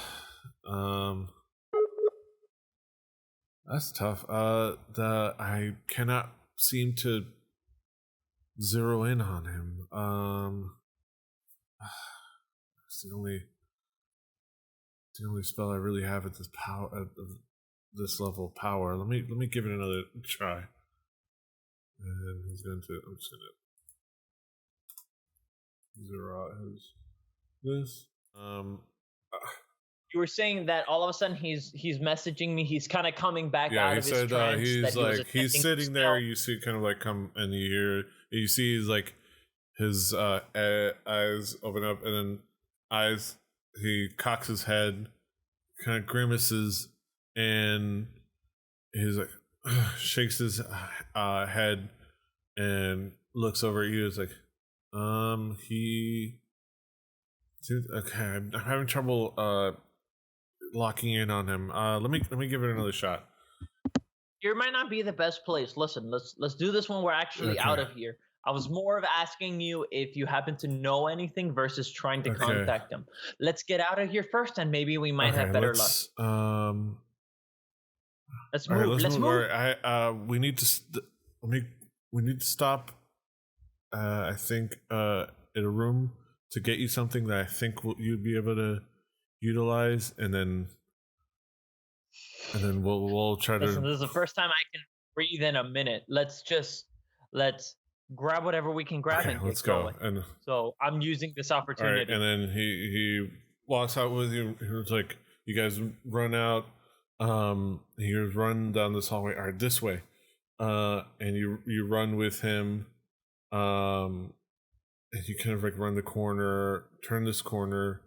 He tries to run at a good pace, but trying not to be overly careless, and try to be not stealthy, but not try to be too loud in your footsteps. So he kind of has this odd pace. And he's okay. And he comes to a door. You've been kind of passing these corridors with these other cages and these other cells, a few cells, and there's and you kind of turn right, and then you kind of walk this way, walk corridor. You climb up some stairs to another floor up. It's luckily there aren't any guards. You kind of every once in a while you can maybe hear some footsteps of a guard, and you can go through a different corridor to kind of avoid it. And then you come to a room. And it's okay, in here. And he's he walks in there, and then there's this almost an office. It's Mm-hmm. He close. I'm assuming the office of. He opens the door, and he slowly opens it. It's all right, nobody's in here. He opens the door, and this is an office or somebody random office. And it's there's books, there's a desk, there's just various officery. Okay. Smells like a Staples. You Volstrunkers, you have that thing where you can like write down a message and like light it on fire and just send it to somebody? Let me think about it for a moment or two. Yeah, I'm looking. Under your like background. Whether I can make a message. It should be under his.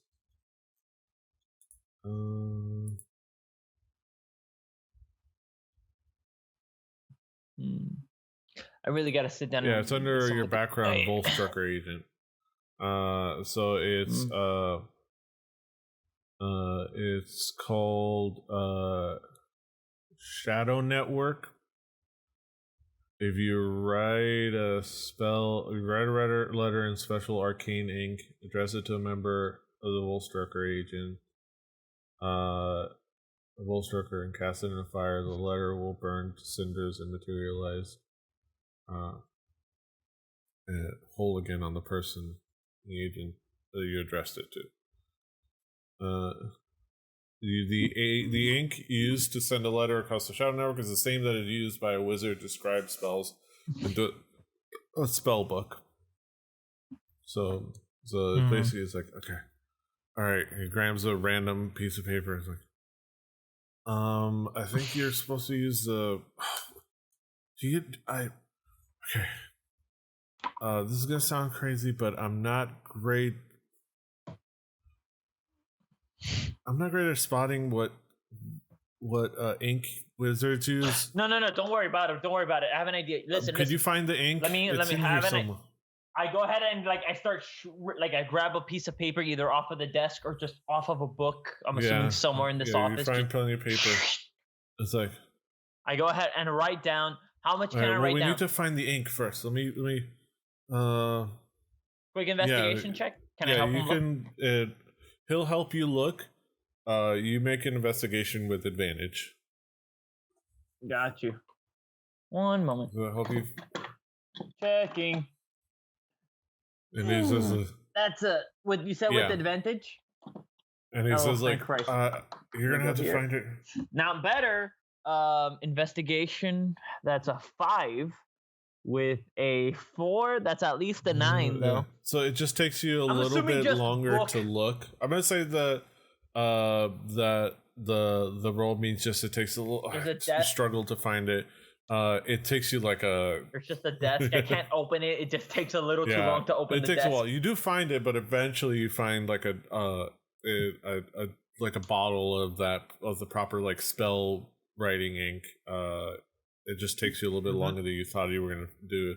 But you do find like a little bottle that you could probably write. You think you're pretty sure it's the right kind of ink.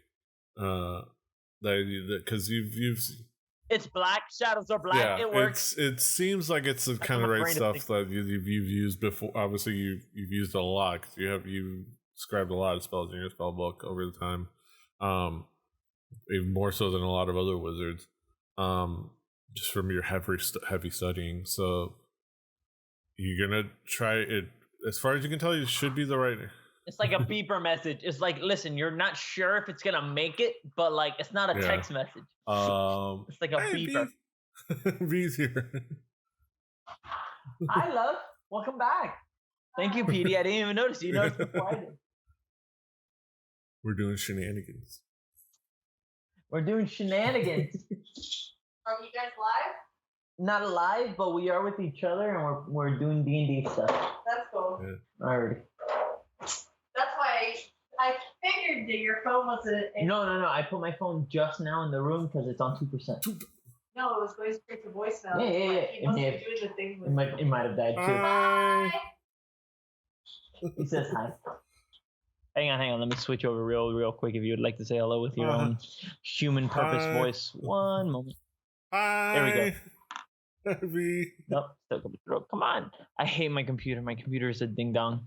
Here you go, baby. Hi, V. There you go. I give her an earphone. Good. How you doing? Good. How's it been? Well, did you actually go yesterday to the? I didn't show up to class this week. It's funny. It's like Neither I nor Angelica. Did we do anything? Oh my god. No, we didn't do anything. So many people didn't show up to class, but all of that's okay. I just saw John Green live, and so I'm basking in like he was right You're there. You're basking in the greenery. I am basking in the greenery a little bit. Honestly, I'm inspired right now. I'm good. Come here, smooch. Can I get a smooch on your cheek? Hi. Hi. My baby, I missed you. I haven't seen you all day. I know. Right. I know. Anyway, I'm going to let you guys do your thing. Do you want to take a shower, or do you want to? I'm gonna sit outside for a little bit and not watch a problem. There's inside Brothers. Not a problem. Inside the. I just came from seeing him live. I'm gonna watch him on YouTube. Go figure. There might be a little bit inside the wood block if you want to use the silver bullet, but I'm not sure if you do. Okay, bye. Bye, guys. Bye. All right. So, as you sit down, he's like, I start writing. What do you write? This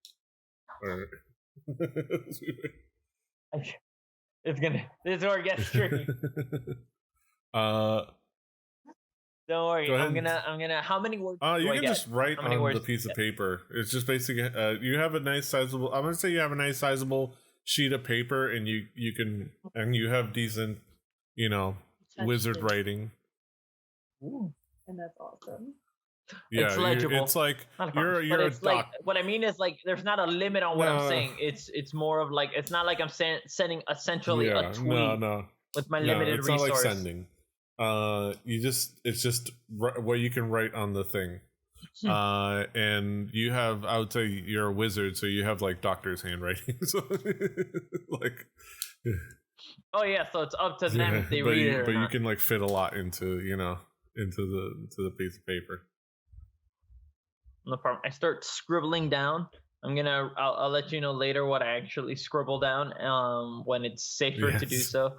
And then I go ahead, fold it up nice and neat, and then I give it to him so he can send it along, or I just like so you cast it. So it disappears into the magic. Well, he basically is like, all right. I throw it into a corner where there's a shadow, and it just disappears. He Boof walks over and you lay it on the ground. Like he says, lay it on there. Boof looks at it, and watch this. This is fun. I mean, I could do it, but it's gonna be more fun if Boof does it. And Boof walks over, looks at the thing, opens his mouth, and holy shit, are you good? and casts a firebolt from his mouth with a nice bark. Oof. It's like, and it hits the paper and it burns up, and it gets cast out there. It gets burnt up, and you see it kind of withers into embers, and this like burns to cinders, and it's like. And it almost like the cinders, you can see them like fly out this small window outside to the outside, up in the sky, up out into the window. It's almost like it's like flying out, but these like little like embers fly out. So and like it's like, all right, well, that's something. Let's find our way out of here. And you guys start running out the door, and it's like, all right, let's go this way.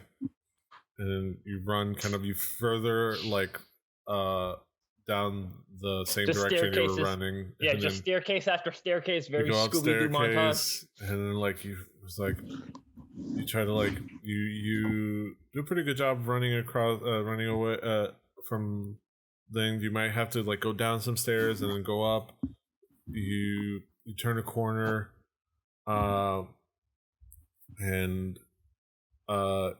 you run down this corridor all the way to the end, and you kind of like come to the middle of this corridor, and as you look down ahead of you,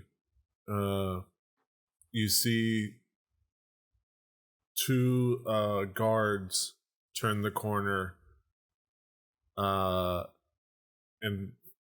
like casually kind of walk around the corner, and then like throughout this whole time, there's been some guards that maybe have like spotted you like out of the corner, but then not sure of like what they saw. You were been able to kind of like maneuver, and obviously I'm kind of like speeding through a lot of like stuff rather than kind of get caught up in like stealth checks and things like that, because this is almost like we're we've just been kind found. At this point, we were running and we've been found. You were some found, but some like maybe not sure what was going on. Maybe there's a couple of guards that are like, "Hey, who's that?" Like, and you maybe tries to chase you down a bit.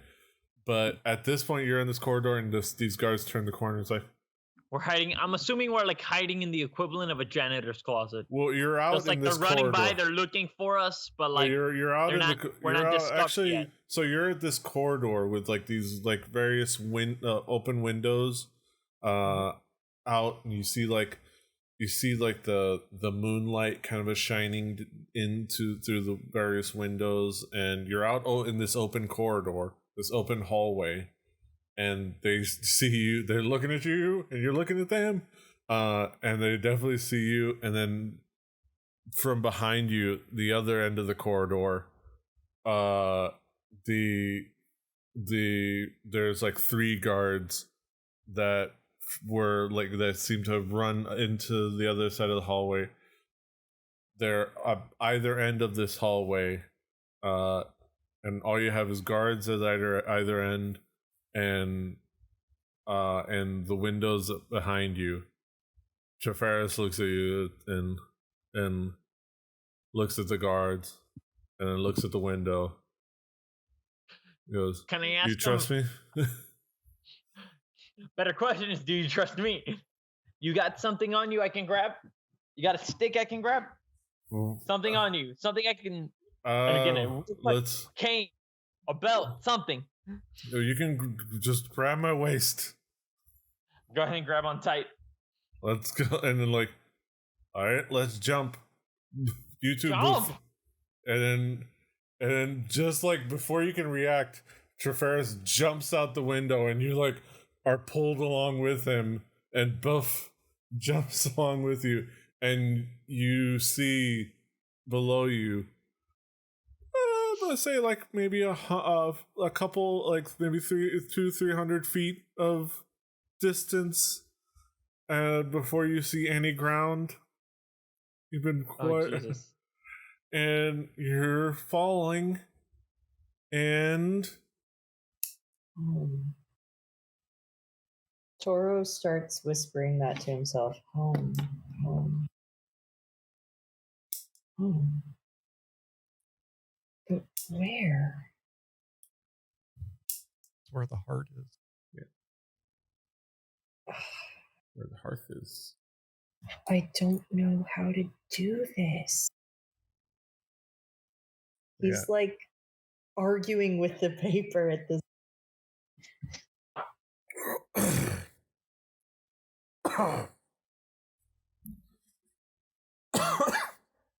Oh, but yeah. So as then you have your own, like, spell parchment, and you have your ink. Sorry, beer went down the wrong throat. Went down the wrong hole. Down the wrong throat. I agree. Throat goat. You leave Miss Reagan out of here. Yeah, as you kind of like you read this message, and then you finish. I'll let you kind of like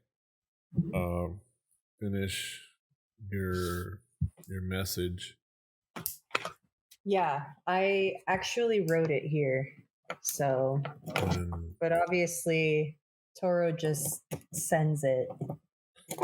And then you go over to like the fireplace and the hearth over near the tables, and kind of like far end of this the tavern, and you toss the paper into the fire as like kind of the way to send the message.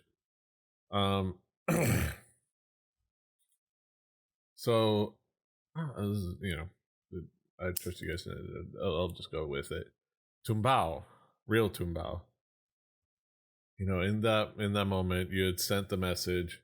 You had jumped out of the. You had grabbed onto Treferis, and he said, "Trust me." And you guys, he left with you out that window, high up on the place, and you find yourself falling. It's like, oh my god, what are we doing? You know, what's going on? And then like, there's a little bit of that millisecond of clarity of, oh wait, obviously we're going to, and you kind of like suddenly, and suddenly you're floating down. You kind of like descend, and you feel that Treferis went ahead and cast Featherfall on you guys. Not too long before you guys were about to hit the ground.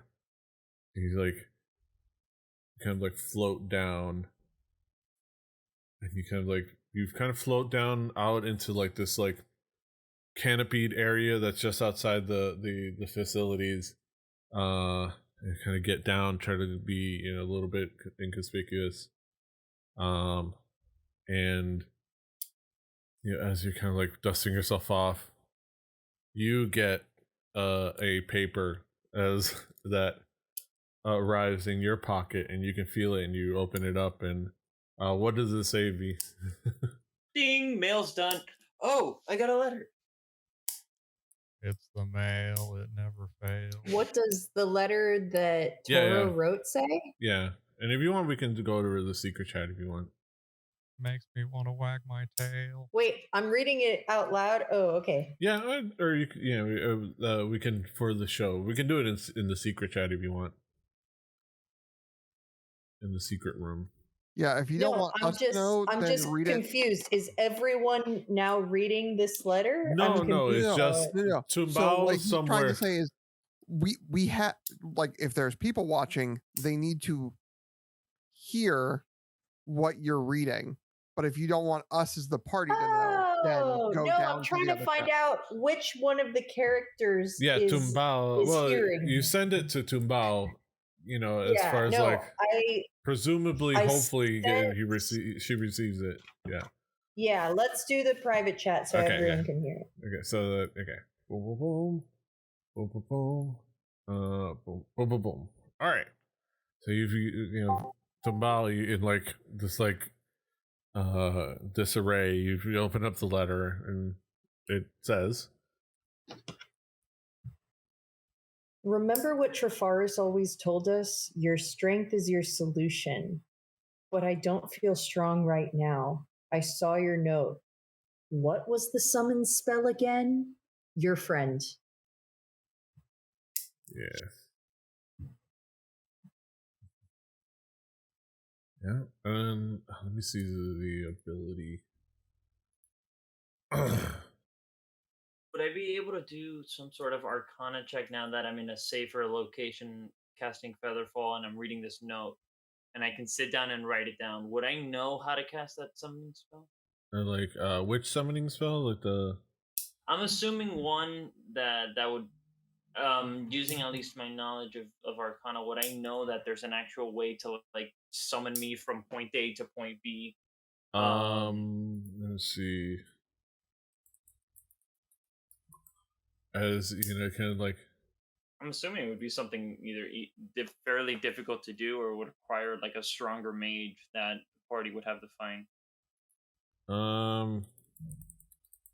Or something like that.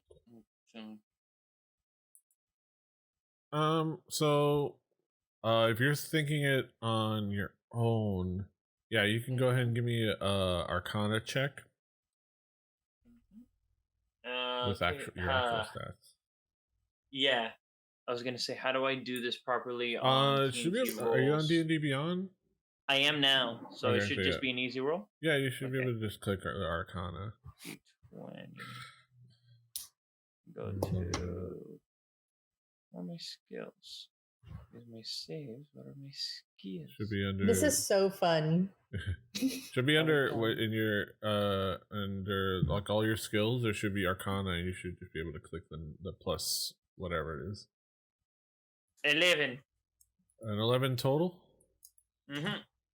I mean, it's hard to say on the top of your head. Like, there's a lot of summon spells, but usually it summons like other creatures, like an undead or a fae or a lesser demon or celestial.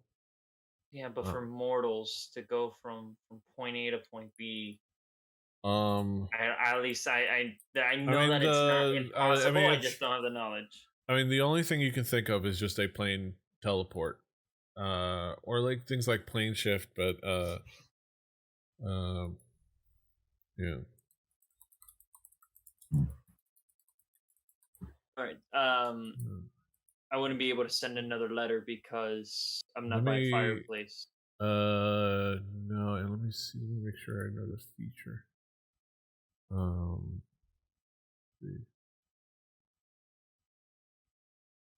It's such a mystery. I don't know the answer either.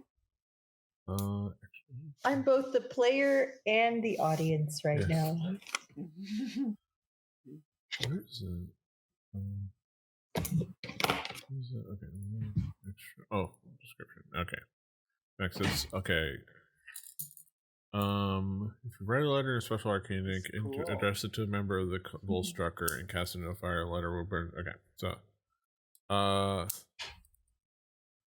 you lucked into. You can't send a letter right now because you lucked into that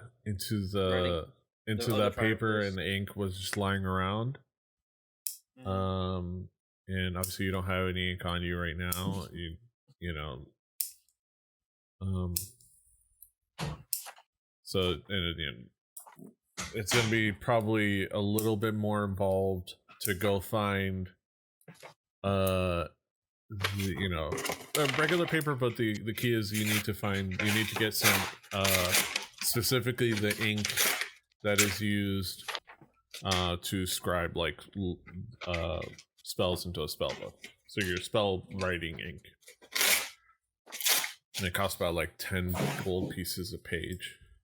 Shoot, and I'm thinking my current character is flat broke at the moment. You don't have. We'll figure out where you can get all your stuff back, but she's like.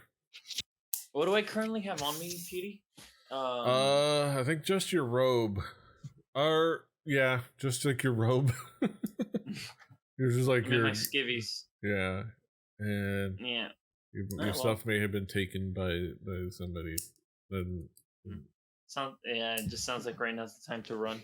Yeah, so that's what you do. You kind of like you and Treferis is like, I was like, all right, let's get somewhere safe, and that's what you guys do. All right, we go back to our usual crew. I'll go back to regular chat. Ass kicked on the regular, and it makes him a much more tolerable cat. But yeah, as far as Toro knows, you just sent that letter. You sent it in the fire, disappears, and you're gonna hope for the best. Yep.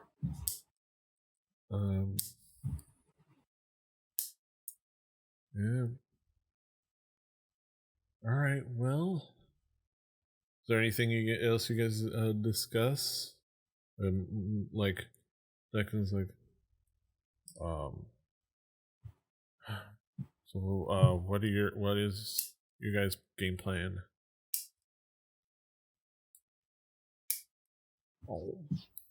I don't know.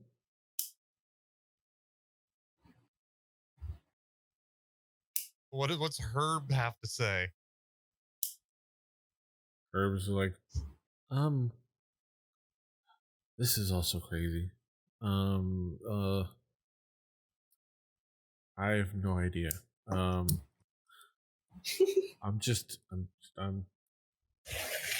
I can help patch people up. And I can help you with some maybe some essential oils. But clandestine organizations and evil assassins and things like that, way above my pay grade. Way outside of my We purview. didn't specify evil. We just said assassins. Hell's spells, known for their goodness, and I mean, the road to hell is paved with good intentions. I mean, True. Hell spells. Declan not a superstitious person, but I mean, when you get drawn a tarot deck, get your reading card comes up death. Doesn't mean death. Yeah, it means you just lost 30 gold pieces. And that was my friend Susan who did that one time. Sorry. That's true. Like, I'm not supposed to spill the beans on the grift, but yes. But metaphor stands. Death means change. Hell spells. I mean, there's maybe 6 hells that I'm okay with, but the all 9, all out. Can't handle it. I'm just put me back in my hobbit hole. Ooh.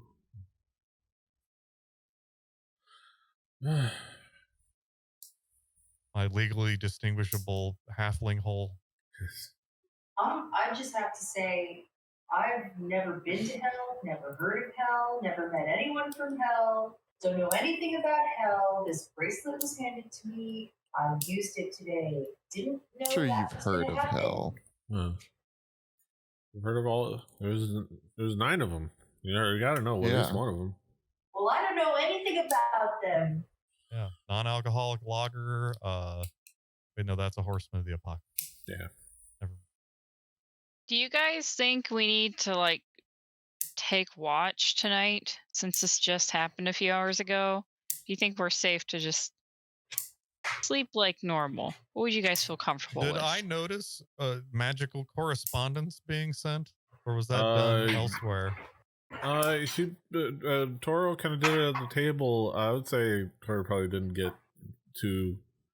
Yeah, he wasn't hiding it. He's not very good at that part. Yeah, he just you saw Toro writing a letter, and then another letter appeared next to him. He read it, was a little shooken up, finished up his letter, and went over and threw it in the fireplace. And it just kind of, and then there was I would say definitely Lucius noticed kind of magical, when it burnt up, it kind of burned up quick, and there was a little magical essence to it. Magical essence, like the stuff that's inside of a fluorescent light tube when you break it. when it gets shattered over Matt Tremont's head. Yeah, that's actually just flour. They get the fluorescence out, and then they pour it flour. If this at least if they know what they're doing.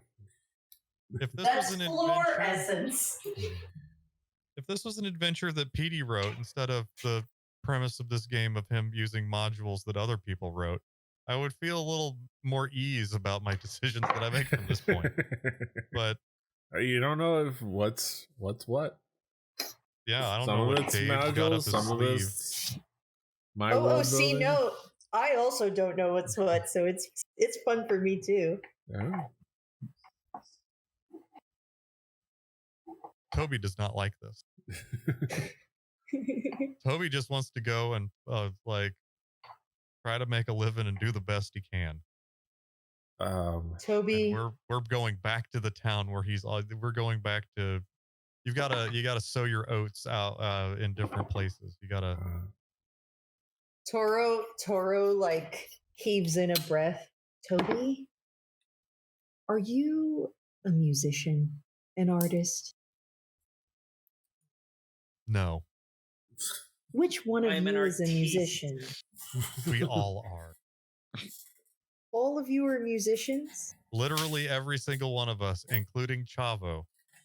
If we survive this, I will get you audience with the fucking Emperor. I But don't we need to want- figure this out. I don't want that. I just want to try to make a living and do the best that I can. How about making a living tomorrow? And the operative word there is living. Yeah. And when it's time to leave, And I hope that you does understand. not. I Yeah. hope you understand. I'm just imagining you like being so wealthy as a hobbit that essentially your hobbit hole is like an Egyptian tomb. No, I need to have a carrot to put in front of me to motivate me in life. I don't want to get the carrot. The carrot is the draw, but it is not the goal. You're It is the a motivation. journeyman, not a destination man. Exactly. Exactly. I respect it. He's a rambling man. I'm a wandering. I mean, I was born a rambling Yeah. man. Yeah.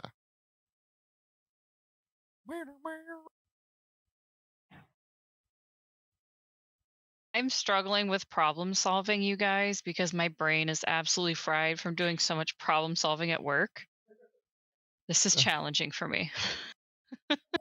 So I'm sitting here thinking, like, what are our options? I mean, we could just keep doing what we were gonna do, because guess what? No matter what's gonna happen, it's gonna happen to us anyway. Yeah. Right.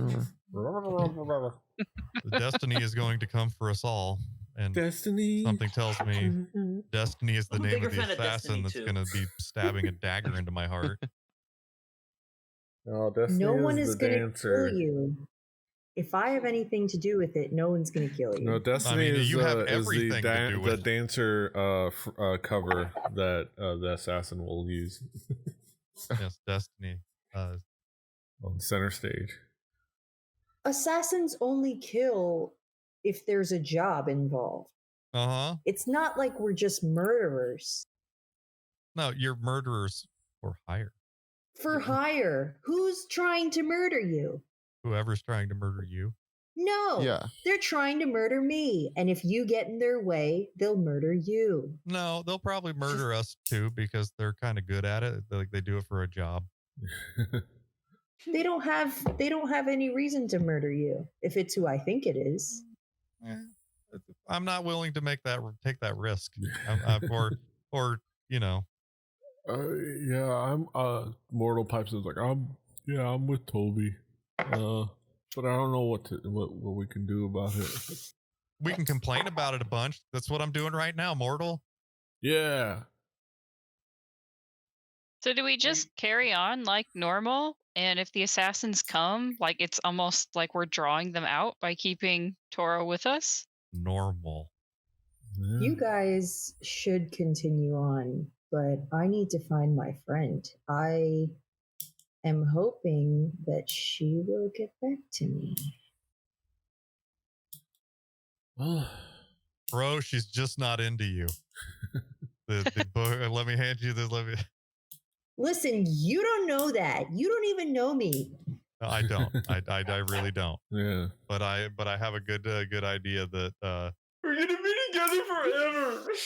Toro like slams his hands on the table. Actively, I like, can't believe baby this. weeping. And he walks I away. think Out of sync, though. and Herb kind of like, I think we need to have a few more drinks and have a night's sleep, and we can figure it out in the morning with a clearer head. I could sure use a long rest. Mm-hmm. Oh God, I need to brush my singed fur, please.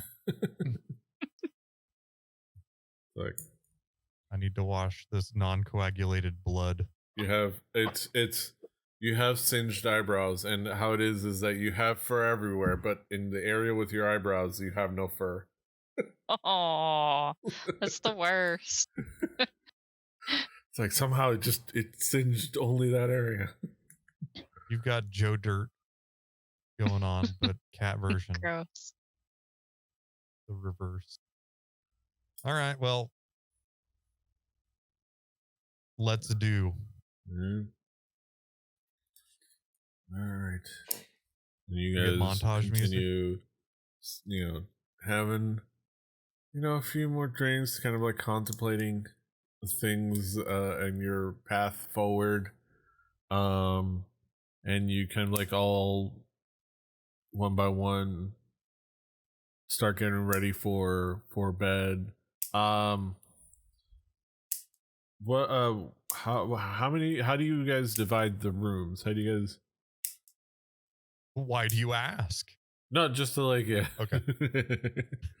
Well, I don't know. I want to know who's where. Just for no reason. Well, I assume it's Lucius and Summer. Mm-hmm. Where's Chavo? Have to sleep. Chavo gets an this is like a city place, so Chavo gets like a comfy, like there's like a nearby stable that he gets to like hold up, get like tied up at. He was hanging out with you guys while you were having dinner. It's like next to you, but at some point they would like direct you to like a nearby like a place you can like have him lay down on some hay and Where's that in relation to the inn? I would say within spitting distance. Okay, so let's say someone was not super trusting of what was going to go on tonight and maybe wanted to stay up a little bit. To try to spot anything. Saying, hey guys. Hey, what's up, you guys? Chavo seems to be not taking all this news well. I think I should stay with him tonight. I'll make myself up next to him in a corner and keep him company. If you need to hit up the brothel, just tell us. Like, you don't have to use the goat as an excuse. I only hit up the brothel when it can get us furthered. Now we're dealing with assassins, not shape-shifting by hookers, so I'm going to have to take care that of we know of. Yet. Fair. All right. Whatever floats your goat. Mm-hmm. All right. Me and Chavo get sort of nestled up in. All right. I sort of duck down and sort of try to keep an ear out to see if anything weird happens. Presumably Toro takes his own room that he would have shared with Tumbao. I assume. Yes. Mm-hmm. Like, and then the other, and Toby's got his room. Toby and Mortal. Yeah. Your old buddies. So you guys are all paired up. Pursue with you guys.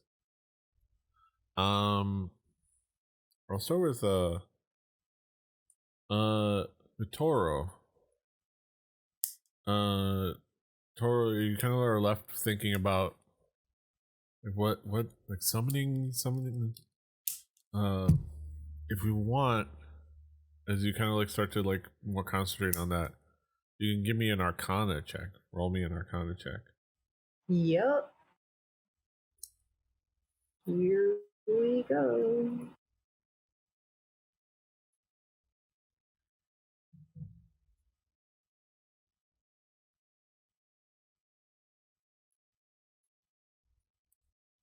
The anticipation is killing me. Because I'm looking for where I can roll Arcana. If you're on D&D Beyond, you can just click the +6 next to your Arcana. or you can just roll Oh, a I d20. see it. Thank you. Roll a d20. I had my window too small. I had to expand it. There we go.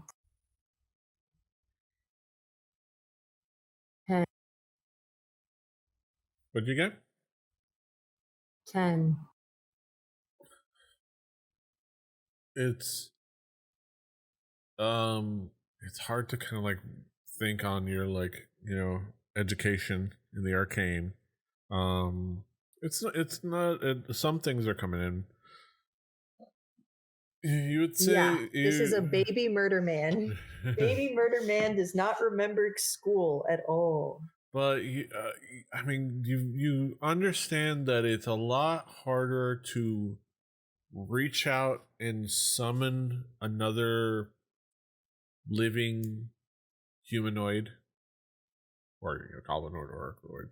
There are obviously summoning creatures like a fey creature or like the undead or things like that, but it's hard to like reach out with your arcane and snatch something from somebody from somewhere else. But it's easier to thrust yourself into the arcane and to other locations like plane shift or teleport. Yep. So it's like you're probably like I'm going in after her, I guess. You know, we just have to figure out where you want to teleport, where you want to, and how, because obviously you are not a high level wizard, and you do not know how to teleport. No. hence the letter. It would have to be I would say give this one for this is fairly open knowledge. You would have to be like maybe having access to a teleportation circle, somebody's teleportation circle. These are usually privately owned, so you don't. And you would have to know what teleportation circle you want to go to. And all the ones that you maybe remember, you could possibly remember. It's hard to like think of, like you don't remember exactly what they look like right now because it's hard to, you know, with that Arcana check, it's not coming through. But the one thing you do know that if you had to think of one, which you can't right now, but if you had to think of one, it would be somewhere very dangerous. And you would not be met welcome. It would be right into the jaws of the enemy. Yep. Not just a benign location. So teleportation is a tricky thing. Teleportation is a tricky thing, and even if I get in there, I have no way of ensuring that I will survive teleportation. So it's up to what you want to do. So I'm gonna risk it. Let's go. He's not very intelligent. Well, I mean, he is intelligent, but he's not very good at making decisions. Makes bad decisions. Yes. Yeah. Just emotional. Just how do I get there? Sure.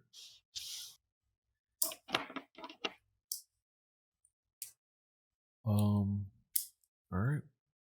As you kind of like contemplate that, and you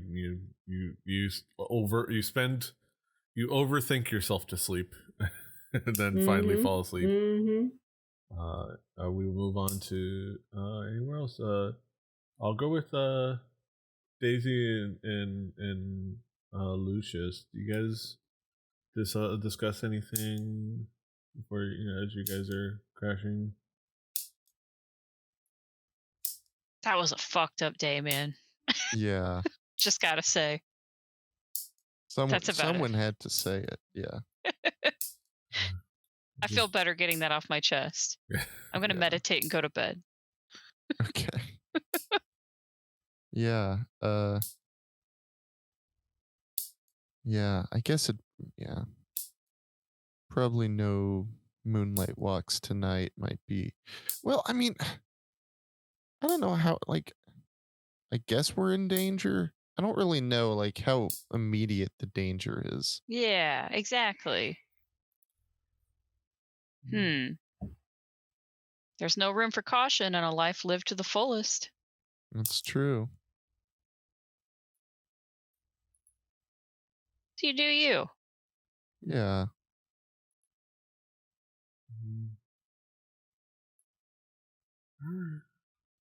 Lucius just pops an edible instead. Pops an edible. Nice. Just stares out the window like. As Well, you, There you go. So, Enjoying a Scandinavian swimmer of your own. Yeah, exactly. So as Summer meditates and as Lucius meditates, medicates. Yeah. Summer meditates and Lucius medicates. Exactly. It's use, not abuse. Exactly. Mortal and Toby. Do you have anything you discuss with Mortal or Mortal gets up before I do because he's got to go out to bask. So isn't it just like me and Sue hanging out, like playing rock paper scissors or something? Yeah. You guys play like your usual like game of like cards and I heard some weird, like through the wall, I heard a bad platitude being spoken by, I think, Wind and Summer. It's like, I better get up. Mortal is like turtled like in his shell, like on his bed, and he's like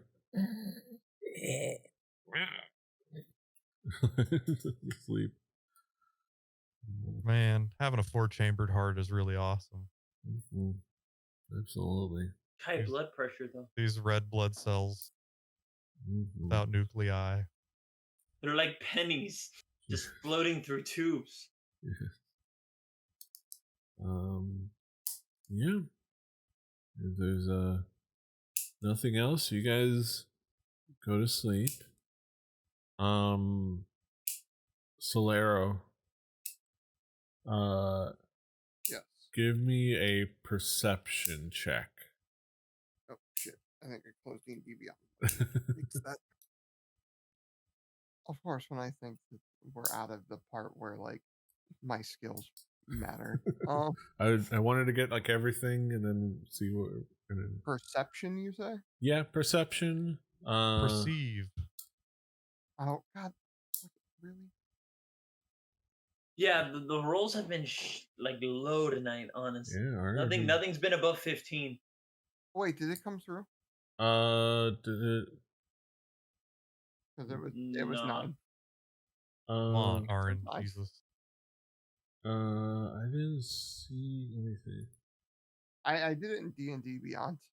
I mean, just let me know what you rolled. 9. It was 9. 9. 9. I'm guessing the answer to "do I hear anything" is 9. 9. Yeah. I mean, you kind of like are.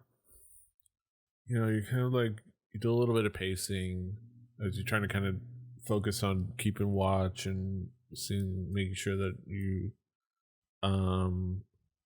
are keeping an eye on the goings on around the inn. You kind of like are a little bit down the street, but you have a good view of like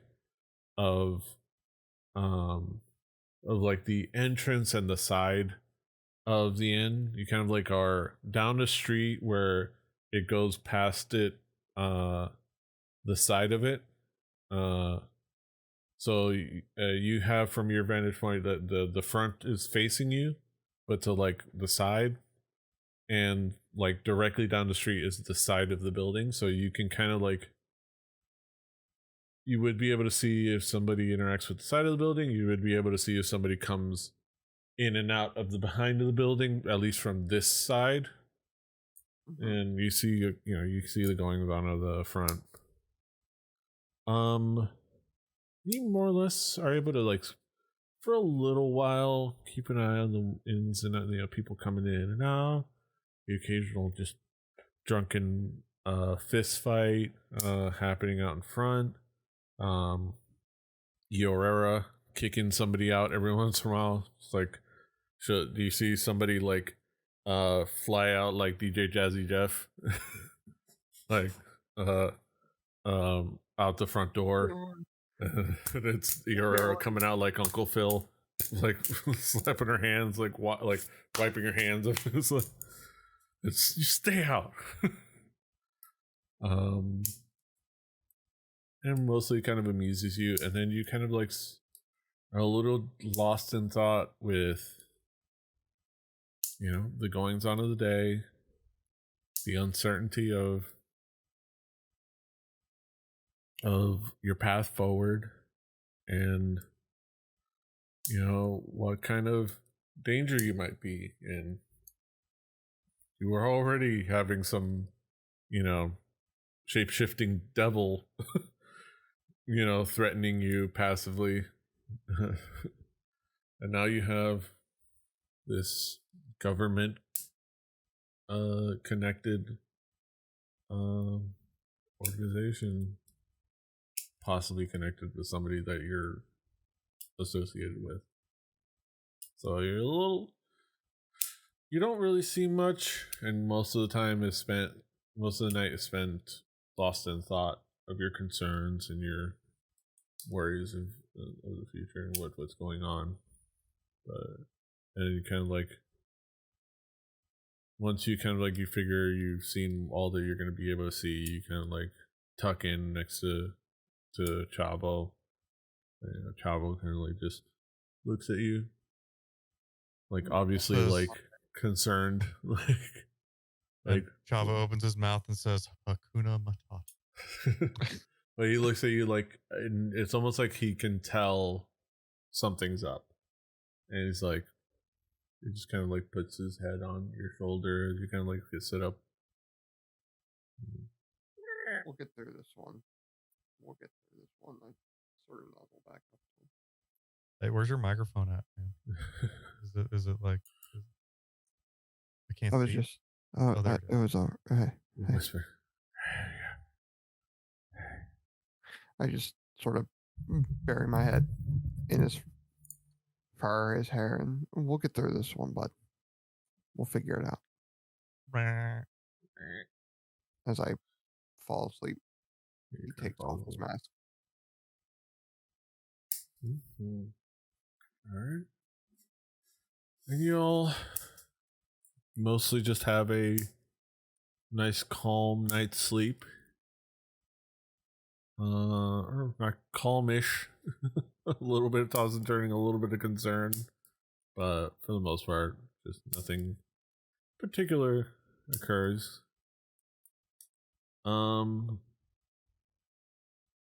As you guys get up, obviously Mortal first is off to bask, and you guys get up and get yourself ready and head down for breakfast. You guys like your breakfast. You have like thoughts of the day. And out with you, Declan is there, and in his own table. Herb is with him. Didn't kind of just uninvited, and like hanging out, but Declan is tolerating him. Or whatever. And then you guys coincidentally walk out together to kind of like walk into the fresh air as a big group together. And as you're all kind of like stretching and like rubbing your eyes and like the sun, and used to the sun, you hear like a feminine voice off in the distance. Like, Declan! Oh shit, Declan! He runs up you look over in the distance, and you see a fairly fair-skinned half-elf woman kind of sprinting from about a couple 100 feet away, like manically, but not like, you know, anger, but like just like spastically. Okay. You know, not like with like you know, anger's intent. It's just it's just like spastically kind of running over to you. Running over to Declan. And that makes sense. A fair-skinned, red with like red hair, like red, like I remember the description, red curly hair. About a little bit shorter than Declan, but not by a lot. You know, youngish, but around like maybe the same age, but like only a few years younger than Declan. Kind of like green eyes, a little bit like sweaty, a little bit out of breath. She's like, Deck, oh, cramp, cramp, there you go. Oh, that's a cramp. Oh. And she holds her side. Like, I know, Deck. Before you say anything, I know what you're gonna say. Like, let me pull up my script. Should we maybe have Declan here for this? Well, it was like, I know, Dick. But I have news. They arrested Trent Ithacathon. They arrested. Like they shut down the service assembly.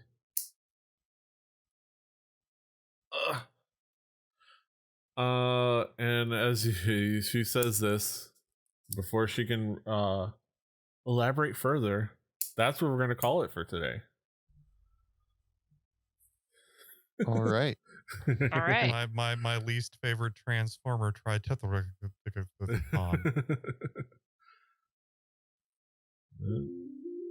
Right on cue. As Alexis hits the alarm. Yeah, thank you all. Thank you to my party. Thank you to everyone out there for joining us. We'll be back in a couple weeks, hopefully, to follow up on this. What is going down? Who's where, and what will happen in the future? Find out next time on Through the Tome Z. But yeah, thank y'all for being with us. Be sure to check out the channel on YouTube and on Twitch, Rebelli TV everywhere. Check out the VODs for the previous episodes. Check out all of our other streams over on Twitch, including my current Baldur's Gate 3 playthrough, which I just started. I'm really enjoying that. A lot of like fun moments and fun adventures being had there. So keep an eye out for that. And also our GM mode and also other playthroughs.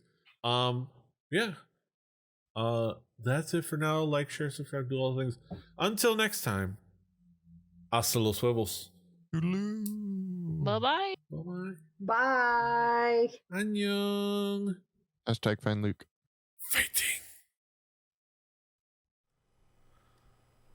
As I have to press things, man. Oh,